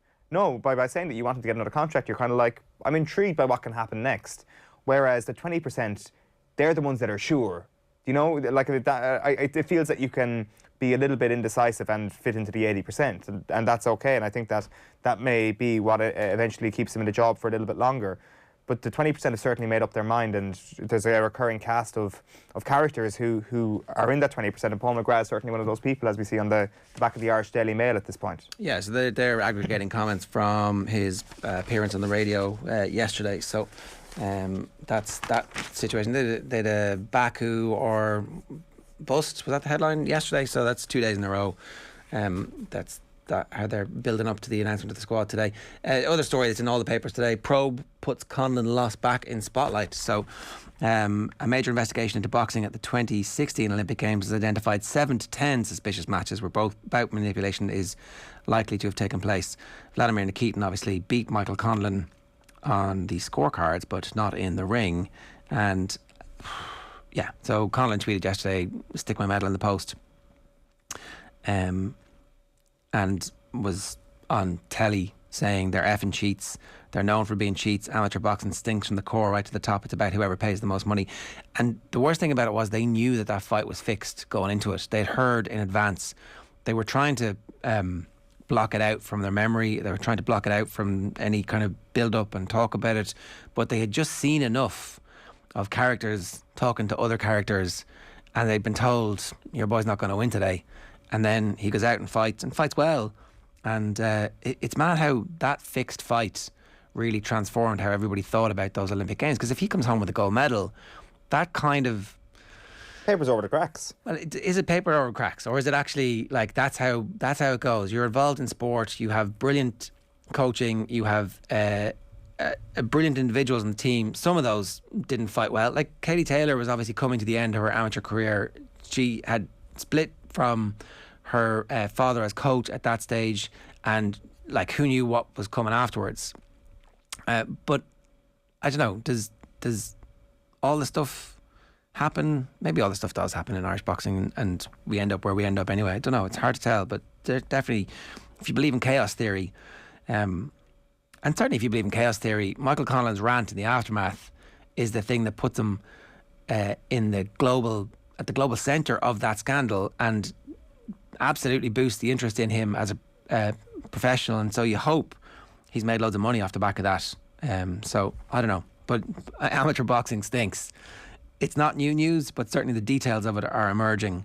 And this is Professor Richard McLaren, who conducted the probe. We've heard of McLaren before, obviously, in Russia, in various important investigations into corruption. And like, if you do any reading about AIBA and all of their plans and the money that they raised, and very shady doings with some very people on the FBI's most wanted list ended up at the centre of amateur boxing. So it's 8:50. OTB AM is brought to you by Gillette. Good morning. Start with Gillette. Put your best face forward with their new and improved razors.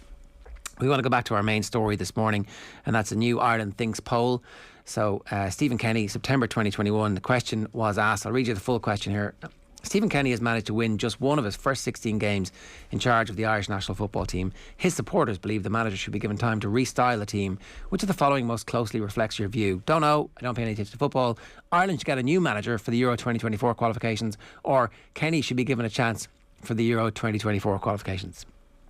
And the results came back fairly conclusive, 4-1 in favour of Keaney versus moving on. So when you include the I don't pay any attention to football, that's 35% of the population, which is 1/3 roughly. 5% don't know, 48% said give him a chance, and 12% says new manager. So that's a 4-1 ratio. You take out the I don't pay any attention, you take out the don't knows, and it's an overwhelming, whopping 80% of those people who are interested in football think Stephen Keaney should be given a chance for the Euro 2024 qualifications.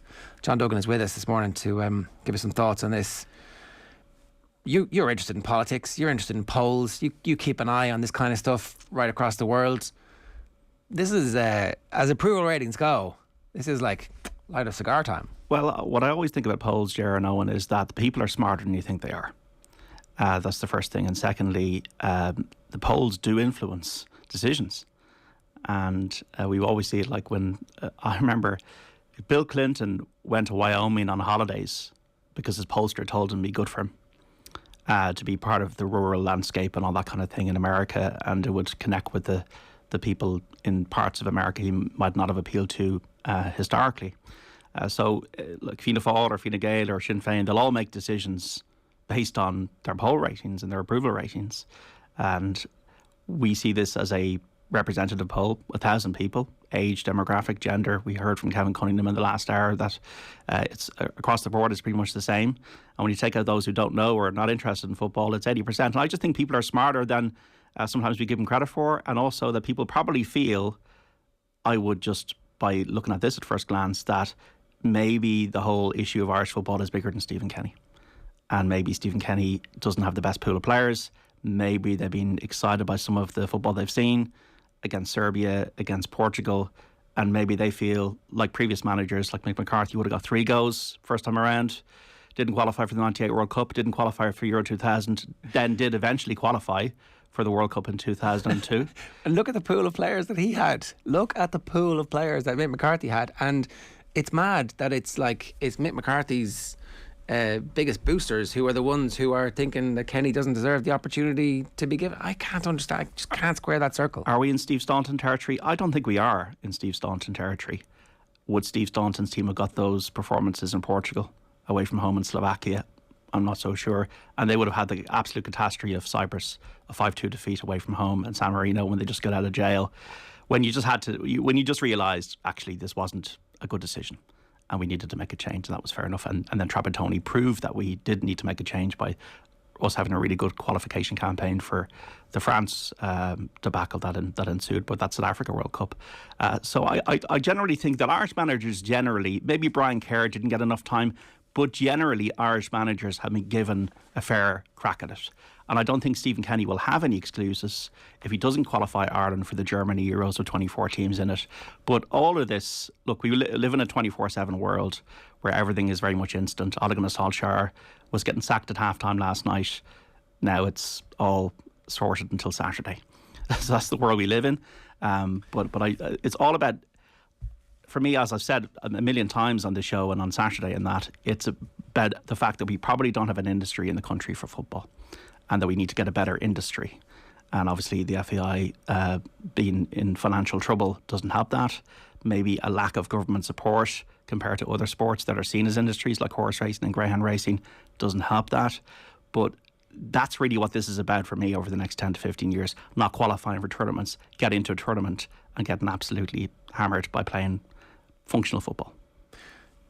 An ambitious type of football that people want to go and see that reflects the identity of our football culture is, I think, central to all of that kind of stuff. It will help to build the football industry if the Ireland fans are seeing a football that they can be interested in, as opposed to lump it up for nil-all draws. Because actually, you know what, it's going to be less and less successful. You want to be entertained. I saw Serbia at the World Cup, lucky enough to see them in 2018, and they were the lead team out of our group, and once they got to the World Cup, they hit a brick wall and they just got completely outplayed by Brazil. I'm not saying that we're going to be competitive against Brazil in 10 to 15 years' time, but just it's a different era to the players who played under Jack Charlton, who are in a lot of the commentary around Stephen Keaney. It's a completely different world now. I one last point on this. You made the point earlier on that polls inform decisions.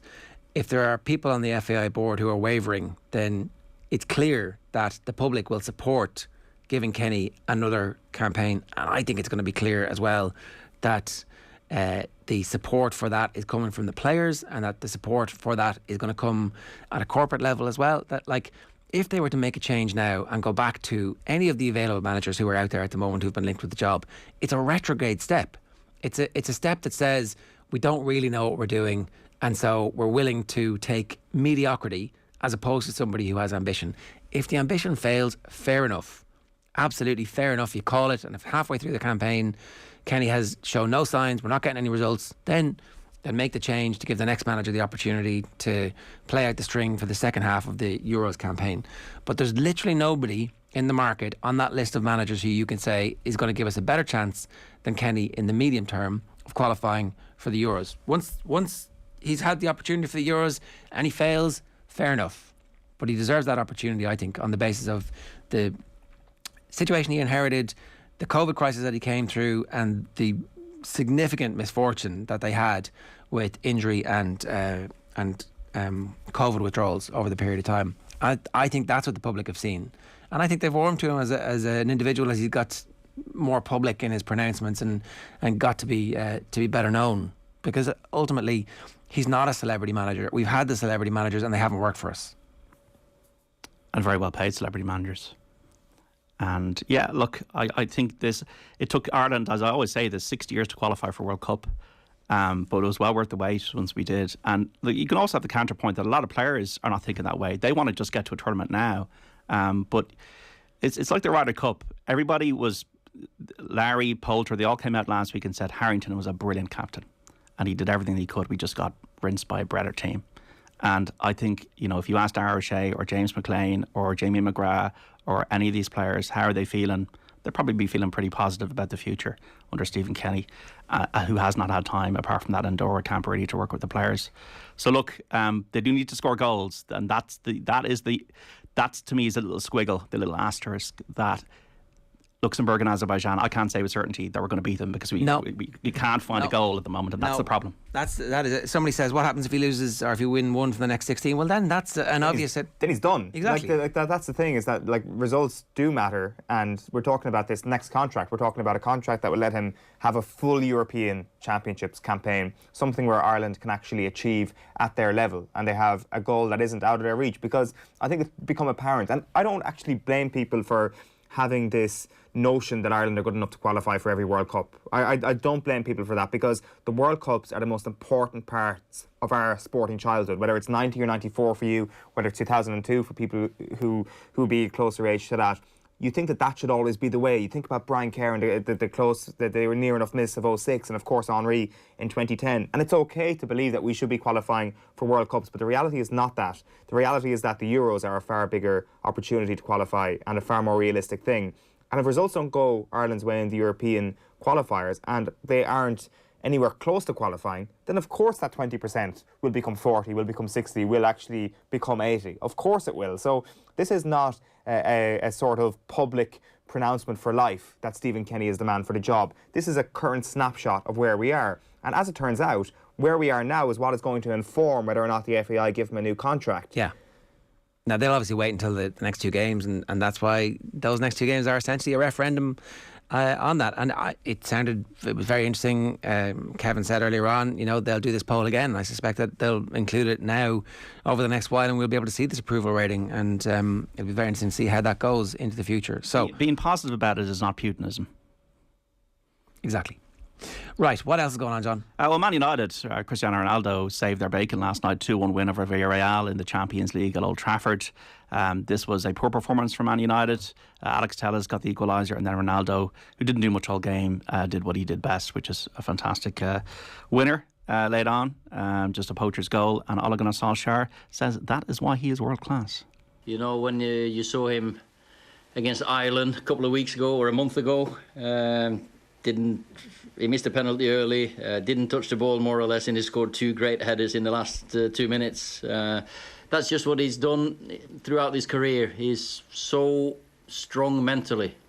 He just stays in the game. I've seen him all day today, the way he's built himself up for this game, how focused he's been, and when he gets that one chance, it's a goal. I thought he could have been booked about 3 or 4 minutes before that for a challenge on the goalkeeper. The goalkeeper spread eagles himself and then gets up really quickly as opposed to making a meal out of it. Which, and then he would have had to be sent off for the celebration. But no, not booked. They got to get rid of that yellow card for those celebrations. I don't know. Well, I mean, sorry, it's in now, right? So yeah, probably you're right. But it is very anti-player. I mean, it makes absolutely no sense. What's wrong with them taking their top off? It makes us feel bad about our lack of a Cristiano Ronaldo 8-pack. Yeah, Federico Chiesa, 10 seconds into the second half, got that goal for Juventus to beat Chelsea 1-0 last night. Stephen Keaney, the aforementioned, will name his squad for the Azerbaijan and Qatar games later this afternoon. No Seamus Coleman, Alan Brown and Jason Malumbi banned, but we might have Jason Knight and then the Stevens back. Kelechi Iheanacho passport issues have ruled him out of Leicester's game against Legia Warsaw in the Europa League tonight. Elsewhere, West Ham playing host to Rapid Vienna, Celtic against Bayer Leverkusen, Rangers away to Sparta Prague, Spurs in that Conference League against Mura of Slovenia in North London. You spoke about Michael Conlon there. Interesting to see what Richard McLaren will say today. Shane Lowry and Padraig Harrington involved at the Dunhill Links. Lowry talking about his wife getting dogs abuse from the American crowd at the Ryder Cup. Paul Dunn, Jonathan Caldwell, Cormac Sharvin, Michael Hoey, John Murphy, all involved as well. And you were speaking to him last Friday, Ger. Frankie Dettori is in Bellewstown today for that race for Barney Curley, Direct Aid for Africa, 3:05, riding for Johnny Murphy. Will he win? It'll probably be a fairy tale if he does.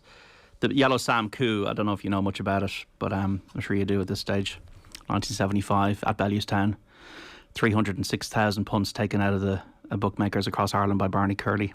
Probably the most audacious and brilliant gamble of all time. So essentially they held the horse back until he was ready to go, and they got good odds on him in every bookmakers around the country.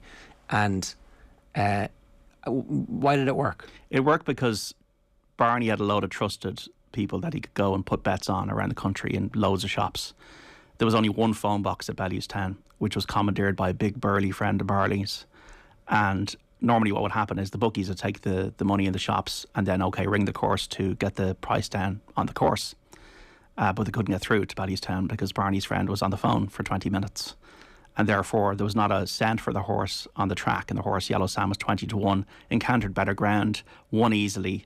And the bookmakers realised, oh my God, we're in big trouble now here because we couldn't get the price down. And they paid SP, so starting price. Yes. So whatever the horse went off on the track was the price that the bookmakers around the world had to pay. Yeah. Ireland, essentially. Equivalent to 2 million now for Barney Curley back in 1975. So that's why he's seen as a bit of a legend. I've never been to Ballystown. I can't wait to go at some time. They've still got the phone box up there, and Frankie Dettori's riding there today. So for charity, direct aid for Africa. So maybe he'll win. I wonder what price he'll be when come the off. I'd say it'll be pretty short because I'd say everybody's got to try and back him on that assumption. He was in brilliant form last Friday. If you missed that, you can get it on our podcast stream, OTB Highlights, and obviously the best thing to do is to subscribe to our YouTube, so when we go live with stuff like that, we'll ping you a little notification.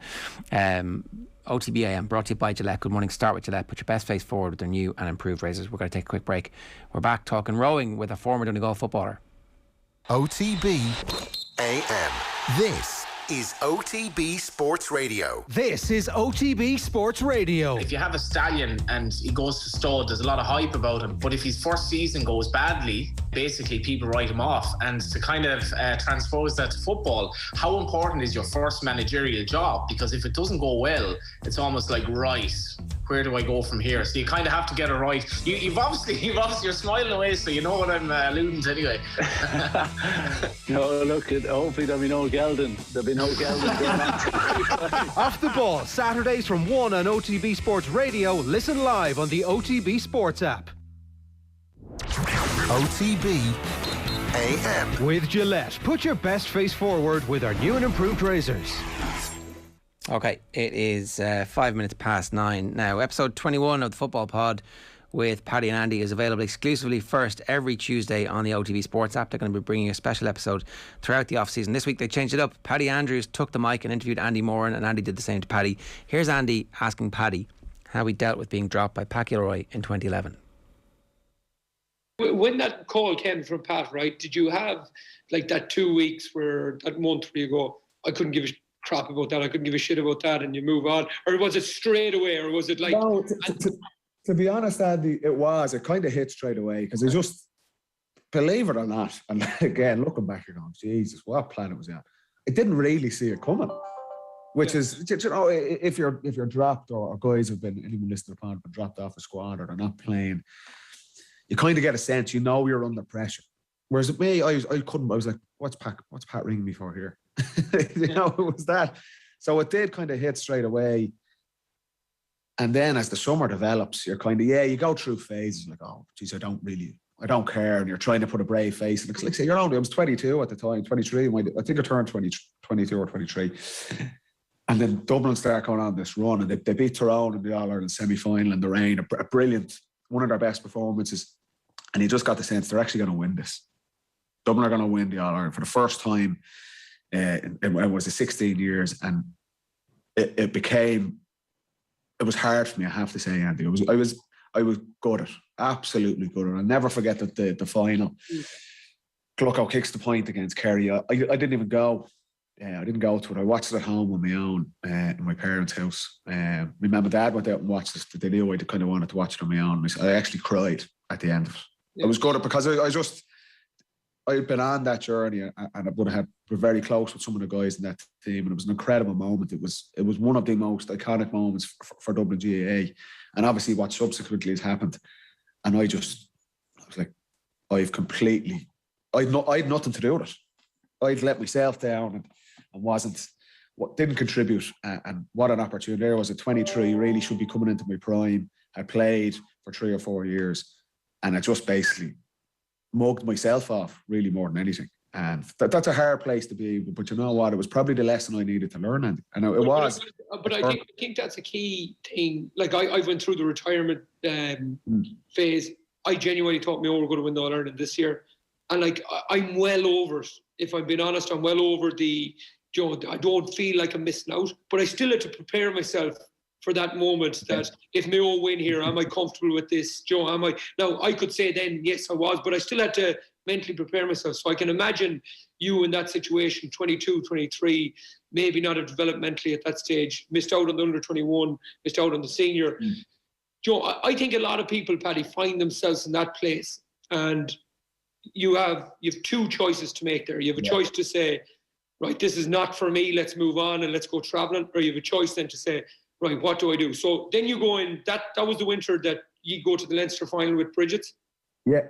And like, is it a mental switch? Is it something that you said, Joe, did you talk to Rory Gallagher, or did you talk to someone that, was it Padder, did someone, or was it just you that said, come on, Paddy, cop on here? You're spot on, Andy, because it's too short. You kind of sit down and decide, and nearly the easy way is to kind of say, well, maybe blame everyone else. And this is what I touched on with McCurry last week, but when he was dropped in 18, the easy thing to do is go, Mickey Hart doesn't have a clue, or for me, Pat Gilroy doesn't have a clue. He doesn't know what he's on about, and just move on and try and fake it, basically, and pretend that it doesn't really matter to you, and put on this brave face and go, like you say, go travelling with the lads and stuff like that. And that's fine. There's no issue with that if you want to do that, but be totally confident that that's what you want to do. Don't do it and pretend. Or you suck it up and say, well, you know what? Maybe it's time you look in the mirror and talk to people around you. And I was very fortunate, like my parents, like my brothers had played, and my club, St. Bridget's, were like we were a really good team at that time. We guys like Jerry McEntee and people involved in the club, and just kind of started talking to them, and they could see that it did mean a lot. Yeah, phenomenal stuff there from Paddy and Andy on the Football Pod with Paddy and Andy, and you can only get that on the OTB Sports app for a 24-hour window every Tuesday.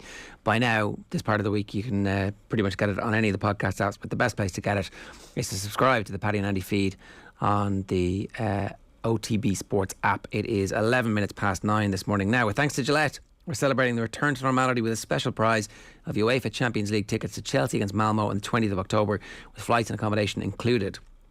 You can enter the competition through the Off The Ball Twitter page, where we post an image of a bearded sports person every day this week. Just respond to the post and tell us who the person is for your chance to win this amazing prize. Put your hashtag best face forward with Gillette. This dude put his best face forward this week. Hey, that's not too much of a giveaway. No, a lot of bearded people put their best face forward this week. It happens all the time. It's true. It is 11 minutes past 9. If you want to get in touch with us this morning, by the way, 0879 180 180 is the WhatsApp number, and of course you can always leave a comment on the YouTube stream. Now, I want to say a very special welcome back to our next guest. Luke Keaney is with us. Luke, good morning to you. How are you? Morning, boys. How are we? Where are you? I am in Oris, which is about 20 minutes south of Lisbon in Portugal, at the World Offshore Championships. Right. Official business representing your country. That's correct, yeah. So I'm out here now about nearly 2 weeks total, but we flew in last Tuesday. So I suppose we've been kind of climatised now and enjoying the weather and soaking in the sunshine. So it's not too bad. Tell us what it is. So you're rowing for Ireland in the offshore. I've never heard of these until we actually were following you going, hang on a second, what is this? Yeah, so I'll just give a quick breakdown. So last week there was 4 crews selected to represent Ireland at the World Beach Sprints. So I was part of a mixed squad with my partner Rosie Temple from Donegal Town, and then we were in a boat with 2 people from Arklow and the Cox from Kerry. So we'd qualified to represent Ireland at the beach sprints. So the best way to describe it is you have the boat in the water and the Cox has to sprint down and jump into the boat, slalom out through a course, and then jump out of the boat and run up. So we had qualifying last Thursday, and then we kind of were seeded as 5th out of 12 nations. So you have countries from all around the world. You have Olympic athletes. You have, there's guys there that have travelled from Saudi, the United States, spent 3 weeks in a training camp. And then obviously there was like a time trial, like a repertoire. So we were paired with Sweden. Now we did really well. We were beating them on the water, but then just on the dismount, we kind of had a fall, which kind of led us to finish 5th and in the quarterfinal and miss out for a chance to probably win maybe a bronze medal, because we would fancy our chances against the States. So that was last weekend, and now this weekend is the actual coastal champs. So this is like a 4K course where my partner Rosie, she's from Donegal, we qualified and then are seeded as third in the mixed doubles. So there's 42 crews, and we're out tomorrow morning at 12 o'clock in the heat. Right. Wow. This is an unbelievable comeback, Luke, because last time we were talking to you was in the aftermath of essentially your recovery, but like it was about your hip replacement, and it never really sounded like you were going to be able to scratch the competitive urge that had led you to play football for Donegal. Yeah, totally. Like, I suppose I had to fill that void, and that was something, that took many years. And I was lucky that my coach back in Donegal, Patrick Brady, who would have kind of seen me doing all my rehab, pulled me aside and just said, look, was I interested? Little did I know I'd be selected to row for Ireland and been, here in Portugal 2 or 3 years later, competing against the world's best. So, look, it's just, I suppose it's all about putting your head down and hard work. And don't get me wrong, there's been plenty of dark days, and there's been, a lot of tears and, of joy and of kind of hardship, because I'm still dealing with the loss of the identity of a footballer. And, I suppose this now new outlet is giving me probably where I can channel all my energy and focus. And now all of a sudden, you're rowing for Ireland, and, even new identity, and you're a rower now, and the kind of football days are kind of long gone, I suppose. Is that an instant thing, Luke? As soon as you get into the boat, are you like, I'm hooked on this immediately? Not really, Owen. Like, it's, I suppose, like, coastal rowing is such a unique sport, that you have world champions, Olympic champions. You have kind of like there on Sunday after the beach sprints, we're sitting around talking to guys who'd won silver in Tokyo, and guys who have won world championships. So it's a very unique sport that you can mix with the best, and I suppose it's something that kind of appealed to me. I was always very driven, and I kind of always wanted to, get over that hurdle of, right, my football's finished, that door's closed. But, there's the skills element, and there was a lot of hard work done, in Donegal with Rosie and Patrick to get to this level, because I suppose the standards are the World Championships, the actual Olympic president back, I can't remember his first name, came out there last week and said that, coastal champs are going to be at the LA Games. So now all of a sudden, there's going to be Olympic funding, there's going to be, a complete switch, in terms of the structures in the next number of years, which is very exciting, because I suppose in Ireland, we have such exciting rowers. There's a lot of river rowers here this weekend, and it just shows where the sport's going, It's mad. It's a completely mad second act. Do you pinch yourself sometimes and go, "Jeez, this is all a bit mad"? Yeah, to be honest, Jerry, I just take it one step at a time. Like, I still remember them dark days. I still remember not being able to walk. I still remember like learning how to, squat correctly. Like, that doesn't go away. You don't. Them scars are still there in the back. But like, I suppose this is a new lease of life. It's something that I can, throw everything I have into it. And I don't know where it's going to take me. It's just part of the journey, and it's just, I kind of look at, take it one step at a time. And as I said, it's a bit disbelief to say, right, 3 years, well, it was actually yesterday, 4 years ago, I had my second last operation in Coventry. So from 4 years' time to be sitting, 24 hours out from a heat in the World Championships, if you had said that to me now, I would have bit your arm off. Come here, what's the actual hip like now? Are you conscious of it on a day-to-day basis? Is there... Roy Keaney used to talk about in the week of a big match, he'd just get an out ache. The body would be telling him something big is coming. Is there any aspect of that for you?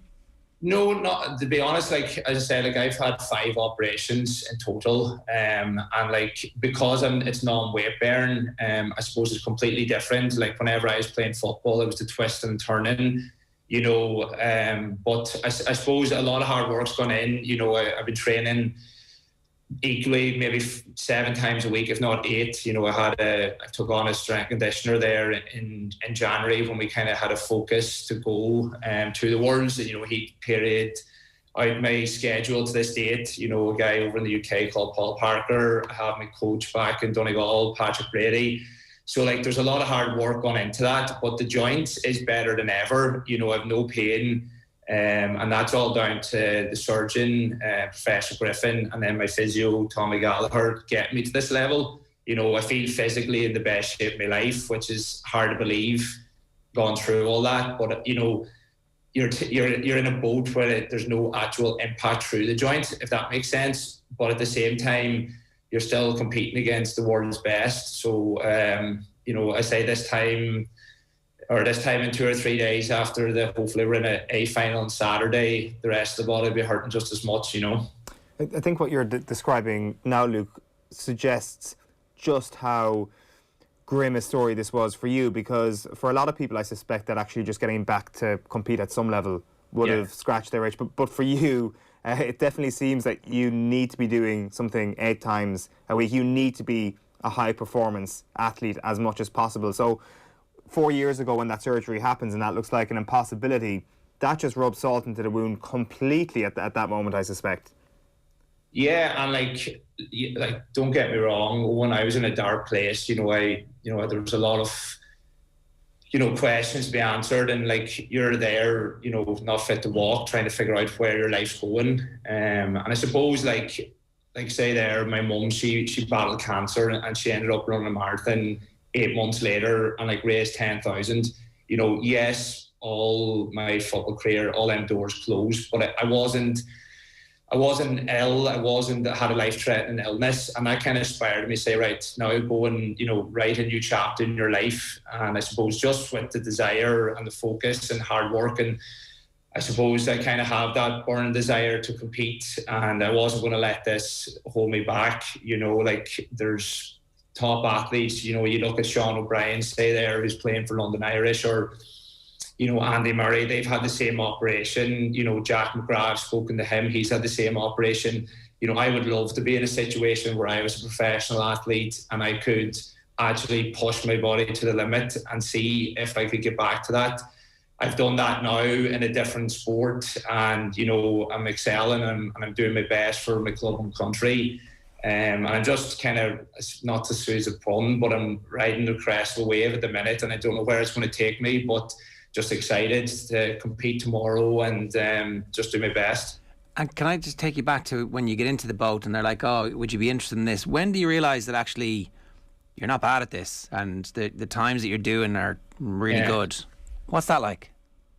Yeah, I suppose like at the start there's the whole learning curve, because it is such a technical sport. Like, you know what I mean? Like it's there's so many elements you have to learn. So I suppose the first year and a half it was getting to that stage, but a lot of that's down to my partner Rosie. She allows me to push down boundaries. To be honest, I kind of focused on, like, suppose the targets. Like with rowing, you can actually see what the physical needs are in terms of like air times and just competing. Like this year we had maybe 4 or 5 races, so about 3 weeks ago we raced in the national champs in Bantry, and there's 2 Olympians in a race, Monica Drisky and Ronan Byrne, and we kind of had, for the first kilometre or 2, we're trying to stay with them. So physically myself and Rosie are thereabouts. I never kind of questioned the actual physical side, because I know, say, my VO2 output is quite decent. That I know from my days of playing football, my fitness level was always something that kind of stood to me, and strength. It's more the actual, because there's steering needed, there is the technical side, so I had to learn all that. But again, it's like anything in life, you put your head down, you work hard enough, you don't know where it could take you. So that's kind of been my outlook. Where was there a point along the way where you went, geez, we're good at this? Well, we 2 years ago at the national champs in Portmagee, we kind of won gold, myself and my partner Paddy McGlynn, and then it was just, I suppose, over the last year, just getting more races. We went to Italy last year, myself and Rosie, And, we got to actually see firsthand, we raced 2 Ukrainians that were world champions, so you get to see the standard. And then I suppose with every race you gain confidence, and the fact that physiologically we're thereabouts with the top athletes. It's just down to navigation and the skill side, and you can work on that, and that's down to your coaching and, just kind of getting as many races in. The coastal champs, there was 4 or 5 this year, so we had a lot of travelling. We had to go to Kerry twice, we had to go to Arklow. So the more experience, but again, I'm still a complete novice, and I'm, on the world stage, and hopefully, last week was competing against the Swedish high performance team, and mixing it with the top athletes, and it just shows where Ireland is. We actually this weekend coming have 36 crews. So we, as a nation, we have the most representation, which is remarkable for such a small island. It just shows the love and the kind of passion people have for the sport. Luke, you're only going to be 36 when the LA Games roll around, just saying. That's good maths. Is it something that you've half thought about at all? I know it's not even in the Games just yet, so it does seem like you've got to do a bit of mathematics there, but surely when you hear it mentioned, you're like, that doesn't sound bad. Well, I suppose it was meant, there was talk it was going to be in the Paris Games, but then just at Christmas, because of COVID and the lack of funding, the French Federation couldn't make it happen, because obviously would it been offshore, it would have to be down in Marseille. But look, we were chatting to the US team, and they're on about setting up 2 centres of excellence, for this sport. And you can imagine, it being in the States, there's going to be a massive drive for it. For me personally, I don't really know. I suppose I'd kind of just keep the head down and keep training. I'd say in the next probably 3 to 4 years, the high performance team, with Rowan Ireland, are going to have to start doing talent identification, and there's going to be, probably say next year, the qualification process to go to the beach sprints. There's this year there was a lot of river rowers crossing over, maybe guys that didn't get picked to go to the Olympics. So that now all of a sudden you can see there's, I think at the minute there's 3 Olympians, there's under 23 world athletes all over here from Ireland, so the sport's only going to keep growing and growing, and there's, I suppose, with Rowan Ireland, they continue to support the coastal side of it, but now when it becomes hopefully Olympic sport, it's going to be the funding and the high performance training and the actual grants, all that there is going to have to be trashed out of sports. So that's kind of exciting. Do I know where that's going to take me? Not really, but I'll just kind of keep working and, never say never. Yeah, I know that the Donegal jersey meant so much to you. It's a family connection. It's obviously something you dreamed of your whole life, and you'd been in it essentially as a teenager all the way up to the senior team. What was it actually like the first time you put on the Ireland singlet? It's a great question. It's mad, to be honest. My brother, he's representing Ireland on red soccer, and my sister as well. So even just seeing that, but just immense pride. And I hope my story, I suppose, can inspire other athletes and other people in all walks of life. I was able to fill that void. I'm still learning, I'm still progressing in a new sport. But that, I suppose, focus and determination to write a new chapter, to prove people, to say, oh, you're never going to get back to that level. That was in the back of my head, and that kind of fueled me. And just, a bit of satisfaction. I suppose being ultra competitive, the result didn't go well. So I'd love to have another chance at it. But, I have, tomorrow and hopefully Saturday to put last weekend's wrongs right, and just, I suppose, keep flying the flag for Donegal and for Coastal Rowan and Ireland. So if I can maximise our potential tomorrow and then hopefully get into the final, I'll be quite happy. We'd pretty much decided a month ago that the greatest comeback story in the history of Irish sport was the Meath women's football team, who were hockeyed by 40 points by Cork in a league match to beat them in the semi-finals. But it looks like they have a rival when you, rowing for Ireland, haven't made the comeback you made from your injury. Luke, it's been brilliant catching up with you. We wish you the whole best of luck this week. Don't think you need too much luck. Just go out there and do it. Thanks a million, man. Yeah, thanks, guys. Take care. It's Luke Keaney there. That is an incredible story. Absolutely incredible. It's, I guess, when you're in those moments, I suspect anyway, it's just so incredibly hard to think about even getting back to some sort of normal life. And I would imagine that even imagining the idea of high level of performance again is just unthinkable. So to be able to do it in an entirely different sport and representing your country is bonkers, quite frankly. And I need to go to a coastal rowing event, by the way. It sounds amazing. That beach sprint sounds unbelievable. I'd say it's not for the faint-hearted to be in one of those boats, but from a spectator standpoint, made for TV as well. And so listening to that, do you feel great now that you're not doing the triathlon with us? Do you feel like I should definitely be coasting on my now perfectly fine wrist? If only I could pump the tyre up on my bike. Yeah, if only. Next year. It's not too late, Eoin. When is it? We had the race director on. It's 10 days away. Nice one. None of us have done any training, as you could see from Barry's TikTok yesterday. You're the sort of, I haven't studied for my exams and come out with 625 points. So tell us honestly, what's the training been like? The training has not been great, Eoin. I'm not going to lie to you. I used the excuse of it being a bit wet out last night not to cycle into work today. I mean, that's. When I woke up this morning, I was like, "Geez, it's a bit dry. I could probably have got away with cycling," and then didn't. There is always tomorrow. That is. Well, there is for you. It's not too late. Come on, do it. Inspired by Luke Keaney. Yeah, well, I think that we're operating off a different VO2 max. OTB AM is brought to you by Gillette. Good morning. Start with Gillette. Put your best face forward with their new and improved razors. Here's what's coming up between now and 7 o'clock tonight on OTB Sports Radio. At 1 o'clock, we'll play the original interview that we did with Luke Keaney. It's OTB Gold, where he goes into great detail about the difficulties that he had. Essentially, he had his hip replaced as a very young man as a result of the training that he'd been doing with Donegal. Live at 2 o'clock today, it is The Snap. That's our American football show with Ronan Mullen and Cian Fahey. History of Sport lecture series from Paul Rouse at 3. Our retro panel is Telling It Like It Is. I guess John Harton's in that, but I'm not sure. At 6 o'clock, OTB Gold is Wexford 56 with Art Foley and Ned Wheeler. Tomorrow, rugby with Alan Quinlan. Catching up with Hector Huckagon, much more as well with Adrian and Eoin, of course. Right now, though, bringing Jamie McGrath in conversation with Joe from the football show last night. Is he Meath's first? Not their first ever international, is he? Is he? I'm not sure, but certainly he is their current Republic of Ireland international. Enjoy this. We're going to kick things off, I'm very happy to say, with Jamie McGrath of St Mirren and Republic of Ireland international. We can now say Jamie, which must be nice. You're very welcome. Hi Joe, how's things? Yeah, very well. Had a glance at your Wikipedia page. Happy birthday.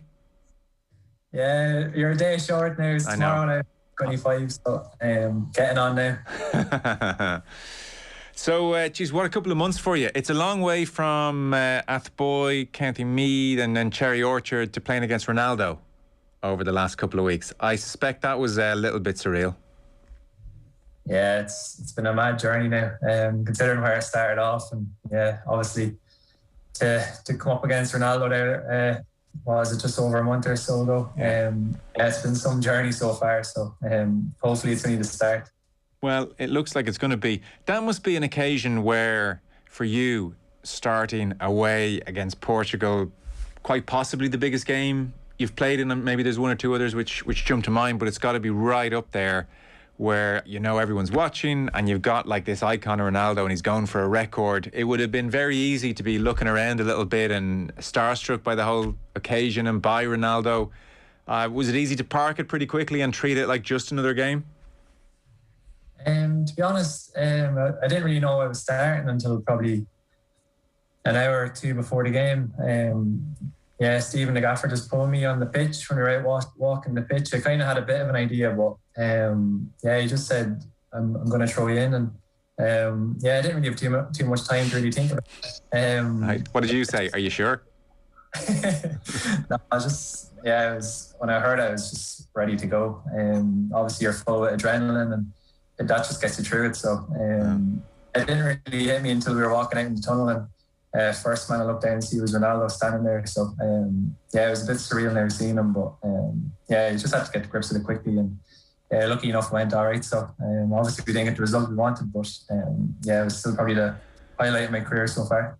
Yeah, and look, it was a great performance. Do you have time after Stephen Keaney tells you you're in to send a few text messages home? No, that's how kind of quick it was. I just got word, and I didn't even think about that. I just thought focus on the game and get ready, even though I was ready all day. But it's just when I got that word, that's when when you get that feeling that you're ready to go. So it was mad. You played really well. I mean, result aside, if we can just park that for a second and talk about you as an individual, you must have been happy enough with how the game went. Yeah, it was always going to be tough. The boys were in my ear beforehand. They knew it was my first start. So, they were great for me. They were just saying, Jay, you'll have more time than you think. Like, it's going to be easier than you think. You're well able and stuff like that. They were filling me full of confidence before I went out. So, once you get the first touch of the ball as well, it's all the kind of nerves go. So, just pity about the result. But personally, I was happy with how I done. But I would have rather get a point, if not 3. I guess that advice is nicer than saying, like, don't screw this up tonight, McGrath. The boys, the more senior boys put their arm around me and made sure that I was ready for it. And even boys like Jeff behind me, talk me through the full game, make sure you're tucking right, tucking left. Seamus behind me as well, so you can't really ask for 2 boys much more experience behind you. So it was some night. Yeah, I guess those 2 behind you does help you keep in shape and feel like you're in the right spots at times. And how did it compare, for instance, to playing in Scotland? Did you have more time in the ball? Were there differences in the nature of the game across the 90 minutes to what you're maybe used to at this stage with St Mirren? Obviously the standard is you're playing against the best players in the world. So we had a game plan. We did it as best we could, I thought. We limited all their dangers, and obviously you can't stop Ronaldo in the last 5 minutes. That's why he's the best in the world. Like, he showed what he do, and I think we kept him very quiet. But it's obviously going to be more difficult. You have to be more clued in. You can switch off for a second, you'll get punished. So it was a great learning curve. And it's just to come up against players like Bernardo Silva, Bruno Fernandes, how they move the ball and how they manipulate the ball. It was really nice to see firsthand. Was it? Yeah, and it was a touch above maybe what you're used to. Yeah, but overall I didn't really notice that big of a difference. Maybe, I don't know, some of the turns or first time passes around the corners, that was really maybe it. But in the general, I felt fairly comfortable out there. And like I said, personally, I went very well. So. I would think if you were playing against the likes of a Fernandes or Silva or players of that standard week in, week out, you'd adjust very, very quickly. I would expect you'd come to anticipate those first-time balls around the corner or those neat turns. It's almost probably catches you off guard if you're not used to it every week. Yeah, I don't know. I thought we were very comfortable in the game. I didn't think that they cut us open at any stage or they had too many chances. And that says a lot considering the world-class players they have in their attacking play. So, I didn't really notice us being cut open or us getting turned with one piece of magic or anything like that. But like I said, you just can't stop Ronaldo. We looked at the goals back and there's not really much we could have done. He's hanging in the air for about 5 seconds. So the power he generates from his header as well is something else. So the freakish goals. I mean, perfect world, you stop the crosses. That's about the only way to stop him, I suppose. I don't know, did you see there was an angle of just Ronaldo and Seamus Coleman, and Coleman is clued in. He's paying attention, he's anticipating the cross, he's getting the feel for where Ronaldo is, and still he manages, Ronaldo that is, to manipulate the situation. He must make 2 or 3 or 4 runs in the space of 3-4 seconds. Yeah, I think I seen that. It was like a little video from behind the goal. He was just 2 yards, and he starts offside, and just as the ball's been played, he comes back in, and unbelievable. I don't think any other player in the world does that. So sometimes you just have to hold your hands up. But in saying that, I think there was enough time played in the game. I thought the ref could have blew it, but that's something else for another day. But yeah. Well, I think the ref wasn't that upset to be part of history, but I can say that. You better not say that you get in trouble. Stephen Keaney, I remember you did an interview with the 42 a while back, and you were making an interesting point. And just for people maybe not totally au fait with your career, I think most people are fairly familiar with your route through to St Mirren at this stage, but came through in Athboy, and then it was Cherry Orchard, and then from St Pat's under-19s to playing with St Pat's. And in 2017, when you still would have been 20, 21 maybe, Stephen Keaney signed you for Dundalk. You won back-to-back leagues there before going to St Mirren in January 2020, which has gone extremely well, thankfully. But you were saying of that period at Dundalk, 2017 to 2020, that Stephen Keaney at times was, he said, quite hard on me. Basically wasn't happy with me for playing it safe too often, not expressing myself fully. He'd come in and say at times at half-time, stop passing the ball back, stop passing it sideways. I want you to lose it. I want you to give the ball away. I want you to try things. That sounds like an ideal manager for a player of your ilk. So that, I mean, kind of a counterintuitive message. I want you to lose it. Let's go here. Let's do something. Tell us about that time. That sounds like it was really important for you. Yeah, so it's about 20 signing for the best team in Ireland, or if not the best in history, just off the back of getting to that Europa League run, and coming into a big dressing room full of big characters and winners. So I was kind of finding my feet to start, and probably happy just to keep the ball ticking, not kind of give it away, do it, and that might not impress the gaffer or whatever. So kind of from day one, he's like just turn out. I want you to stop playing the ball backwards, stop playing a square. You have the ability to cut teams open. Like, once you're taking the ball in the half turn, if you lose it, you lose it. So that was kind of the team for the first half of my first season there. I come in at half time thinking I was doing all right, and I get an earful off the gaffer. So it was a learning curve, all right. He was also big in my case of getting better in the gym, stronger physically, and trying to catch up to some of the boys that were there, and that's kind of what we were known as the fittest team in the league. So I had to took me a good few months to get up to speed in that aspect as well. So overall, it's been unbelievable for my development, and looking back on it now, it's the best thing that could happen to me at that age. Yeah, it sounds like it. What would his messages be to you now about your game? No, he's still on about the same. He wants to be creative. He wants it to be positive in possession. He likes kind of players that are dynamic off the cuff. So that's kind of the message is still the same. Just be positive in your play in the attacking third. Just be positive and take risks. So as an attacking player, that's all you want to hear. Is it harder to be a risk taker and to fully express yourself as you go up the levels in football? I think the biggest thing is to have the courage to try and do it, and that's the same at all levels. If you don't have the courage to maybe try a risky pass, you're never going to pull it off. So I think that's the main thing he's looking for, is just not to have whatever about your ability, just have the courage to play it, or if you see it, try and do it. So then it's up to the player's ability or whatever. So I think the first step is having the courage to actually do it. And you're still very early in your Ireland career. Have you felt like you've been able to do that in the couple of games you've played so far? So like Portugal and then Serbia in front of a home crowd. You'd be forgiven, I guess, in the Serbia game for playing a few safe passes here or there, I think. How have you found that, you used the word courage. Have you found that early on? Do you feel in your Ireland career to play those passes?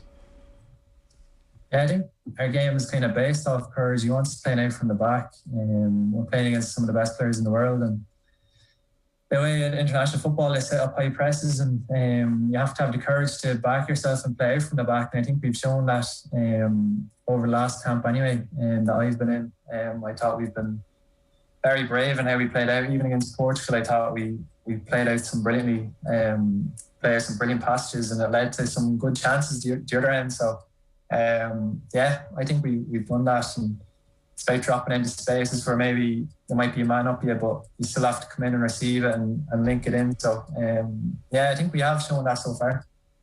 You made your debut, I think, you came into the camp, that summer camp, the Andorra match and the Hungary match, so you made your debut off the bench in the 82nd minute against Andorra. At that stage, Ireland were 2-1 up after going 1-0 down. I mean, that must have been a strange first, whatever it was, hour until the first Ireland goal. I mean, nobody wants to be part of the game where you lose to Andorra. Can you remember the mood on the bench that afternoon as you're getting ready, hopefully, to come on from your point of view?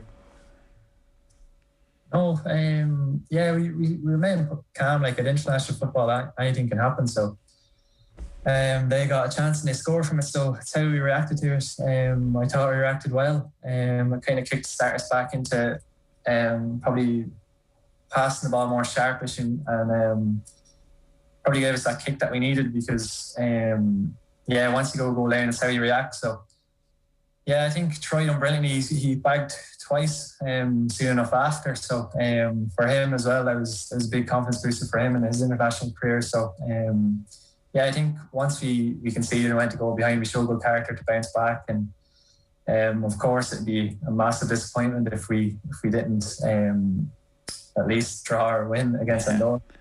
I think we reacted brilliantly and ended up running out comfortably enough. So showed a good character. Yeah, no, a nice one not to happen on your debut. The Athboy Chronicle would have McGrath debut a disaster as their lead headline, which nobody wants. So St Mirren, you go over, I think you pretty much go over there start of the pandemic, don't you? January 2020 was I reading? So bizarre time to go over. It seems to have gone extremely well for you. Player of the season, 17 goals. You have just settled in, looking in from the outside beautifully. Are you surprised at how well it's gone? Has it been more difficult than it looks from the outside? Give us your sense of your St Mirren career thus far. Yeah, I don't think I imagine it going any better, really. Like the gaffer told me, the club, being like, you come here, you'll do well. And you mentioned international caps, but at the time I was thinking that's a long, long way away. I'm just coming over and I wanted to try something new. And I felt like this was probably the best place for me at the time, considering what was on the table. So, I moved over in January and kind of had a few months just getting used to it, and then the season ended. So it wasn't the ideal start over here, but worked tiresome over a few months in lockdown and came back as fit as I could. And kind of from then on, I hit the ground running and had a great season last year. Obviously scored a lot of goals, a lot from the spot as well. But how many were from the spot? Was it 10 from the spot? About 20 or something. But I think 10 from the spot, so including one miss. But 10 from the spot, 7 from open play. So I grabbed your hand off at that start of the season. So couldn't really went any better. As a team, we nearly made history on a few occasions. We missed out on 2 cup finals, betting 2 semis, and goal difference away from top 6 finish, which would have been brilliant for. What about life off the pitch and lockdown's difficult? Are you on your own totally over there, or what was that all like, and what's it like now even? Yeah, so I went over and obviously you have to start finding place to live, stuff like that. So I would have known that Sean McLaughlin was here before, so I was on to him and he recommended a lovely area. So only 10 minutes from Glasgow city centre and 10 minutes from the airport, 10 minutes from the training ground. So pretty prime location. A good few of the boys live around here as well. So I suppose over last year was one of the benefits of COVID was that my girlfriend could come over and live over here and work from home. So she was working from my apartment, which was a big help. And she was decent in the kitchen as well. So we kind of split it in that aspect as well. So it was a really enjoyable year. And looking back, it was definitely one of the best seasons I've had. Yeah, amazing. I'm glad you said at the end that you rescued that by saying we split it in the kitchen department, because I thought you were leading up to so she did all the cooking. I know, I had to be careful. So, I had to be fair. We did actually split it most of the time. You do a mean beans on toast, I'm told. Scrambled egg. But, And has she gone back now? Or because that stuff's important, isn't it? Personally, and being happy off the pitch. Yeah, so she's still not back in the office yet, but I think probably after Christmas she'll have to go back. So it kind of spells 3 weeks at a time over here and then 3 weeks back home, so it's not the worst.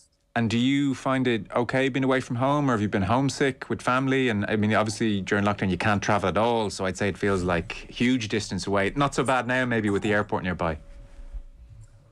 Yeah, to be honest, I thought it'd be worse because we've never lived away from home up until I came here, but I didn't know if it was a mixture of COVID and nothing being open back home. None of my mates were out doing anything or that, and so I didn't really feel like I was missing out on too much, so I was kind of the benefits of it as well, knowing that everybody's sitting in their gaff anyway. So, no, I thought I'd miss home a bit more. Obviously, you do miss it, and any chance you do get to go home, I'll take it. But no, my family come over a good bit as well. They came over for Christmas, and my dad likes to go to as many games as he can, but obviously due to the restrictions, he hasn't kind of got over in a long time now. So now the fans are back in the stadium, I think he'll start coming over and back a lot more now, so that'll be good as well. Great. You're talked about, I mean, I don't know how much you're bothering to pay attention to media, but your career has been talked about by various people as a really good example and template to talented young players coming through. And what I mean by that is you have risen at 24 to the level of Republic of Ireland International. You're making a very good living in the game, and you know, it seems like there are clubs beyond St Mirren very interested in you, and yet you stayed at home. You came through St Pat's under-19s. There's a scholarship with Eoin Maynooth, so you get your degree in business management, I think, which gives you a certain safety net, and must be a lovely thing, you know, as you're embarking on a career to have as a safety net. And you know, it's all kind of worked out. And you know, for me, geez, if I was a parent, or you look ahead to the next couple of generations with Brexit, it's not like 13, 14-year-olds can go over to England anyway. You know, suddenly I look at your route and I look at, say, like I said, 14-year-olds parking their education effectively, you know, madness for a 1 in a million shot and going over to the UK. And it's very hard to say no to as a 14-year-old as well. But man, your route looks a whole lot better than, you know, all in as a 14-year-old on moving over to a different country on your own. Yeah, it's probably a unique route that not many have kind of done before. So I know Amber Barrett has gone on to do it. I would have went to Maynooth with her, and she's gone on to great things as well. But yeah, I think it is definitely a path that people should be more aware of now. And yeah, I suppose when I was growing up, it was kind of, you go at 15, there was that you could kind of leave at 14, 15. And obviously it's very difficult when you have a United or Liverpool after you. Did you get any offers at 14, 15, 16, Jamie, to go over to the UK? Yeah, I spent a few weeks over at a few clubs. I suppose Brentford, Birmingham, had an offer off Peterborough.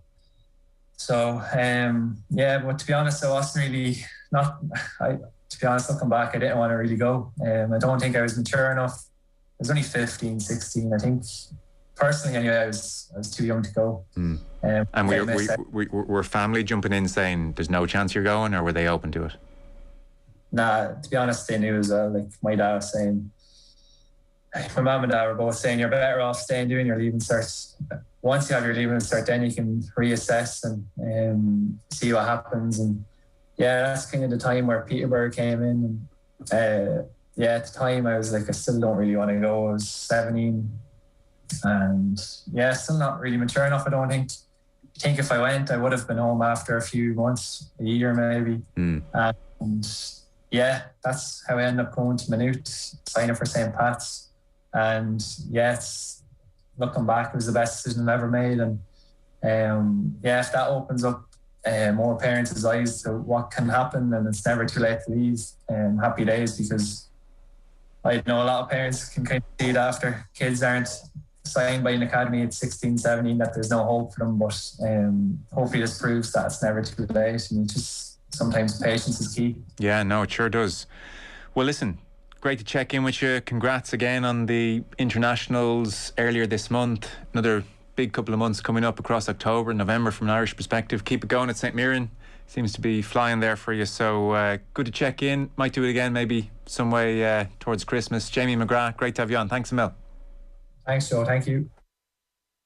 You were saying in the piece that Pep would go out for dinners with a number of the players, the key players. So Xavi, I'm sure they had long dinners where they talked about Cruyff, and for a fair portion of it, I mean, how great Barcelona was and how great they were and how the rest of the footballing world was so uncultured. I'd say they were fun dinners in their own way to listen in on.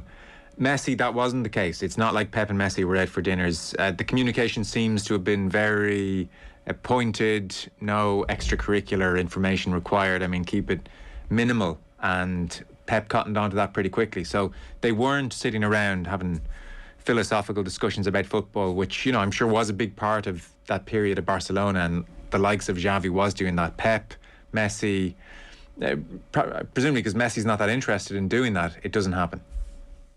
Yeah, there's a good line from Guardiola that he says at that stage that the best way to deal with Messi is to speak little to him and to listen to the little that he says. And that was how it worked. Tactical instructions, he did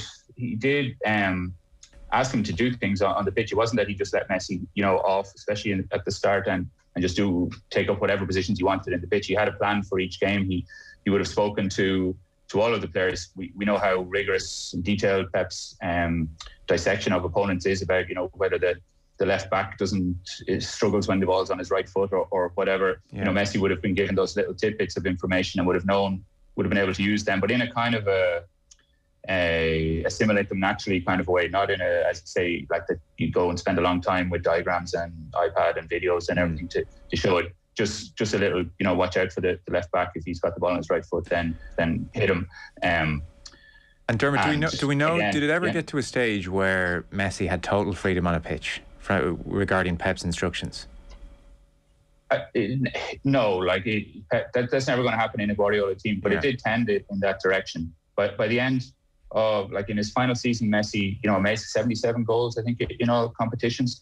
But I found, just looking back on it, like a story that Marty Pernarau, who's Pep's biographer, who's really close to Guardiola, had written at the time during their last season, saying that Barca used to play through Xavi and now they just play for Messi.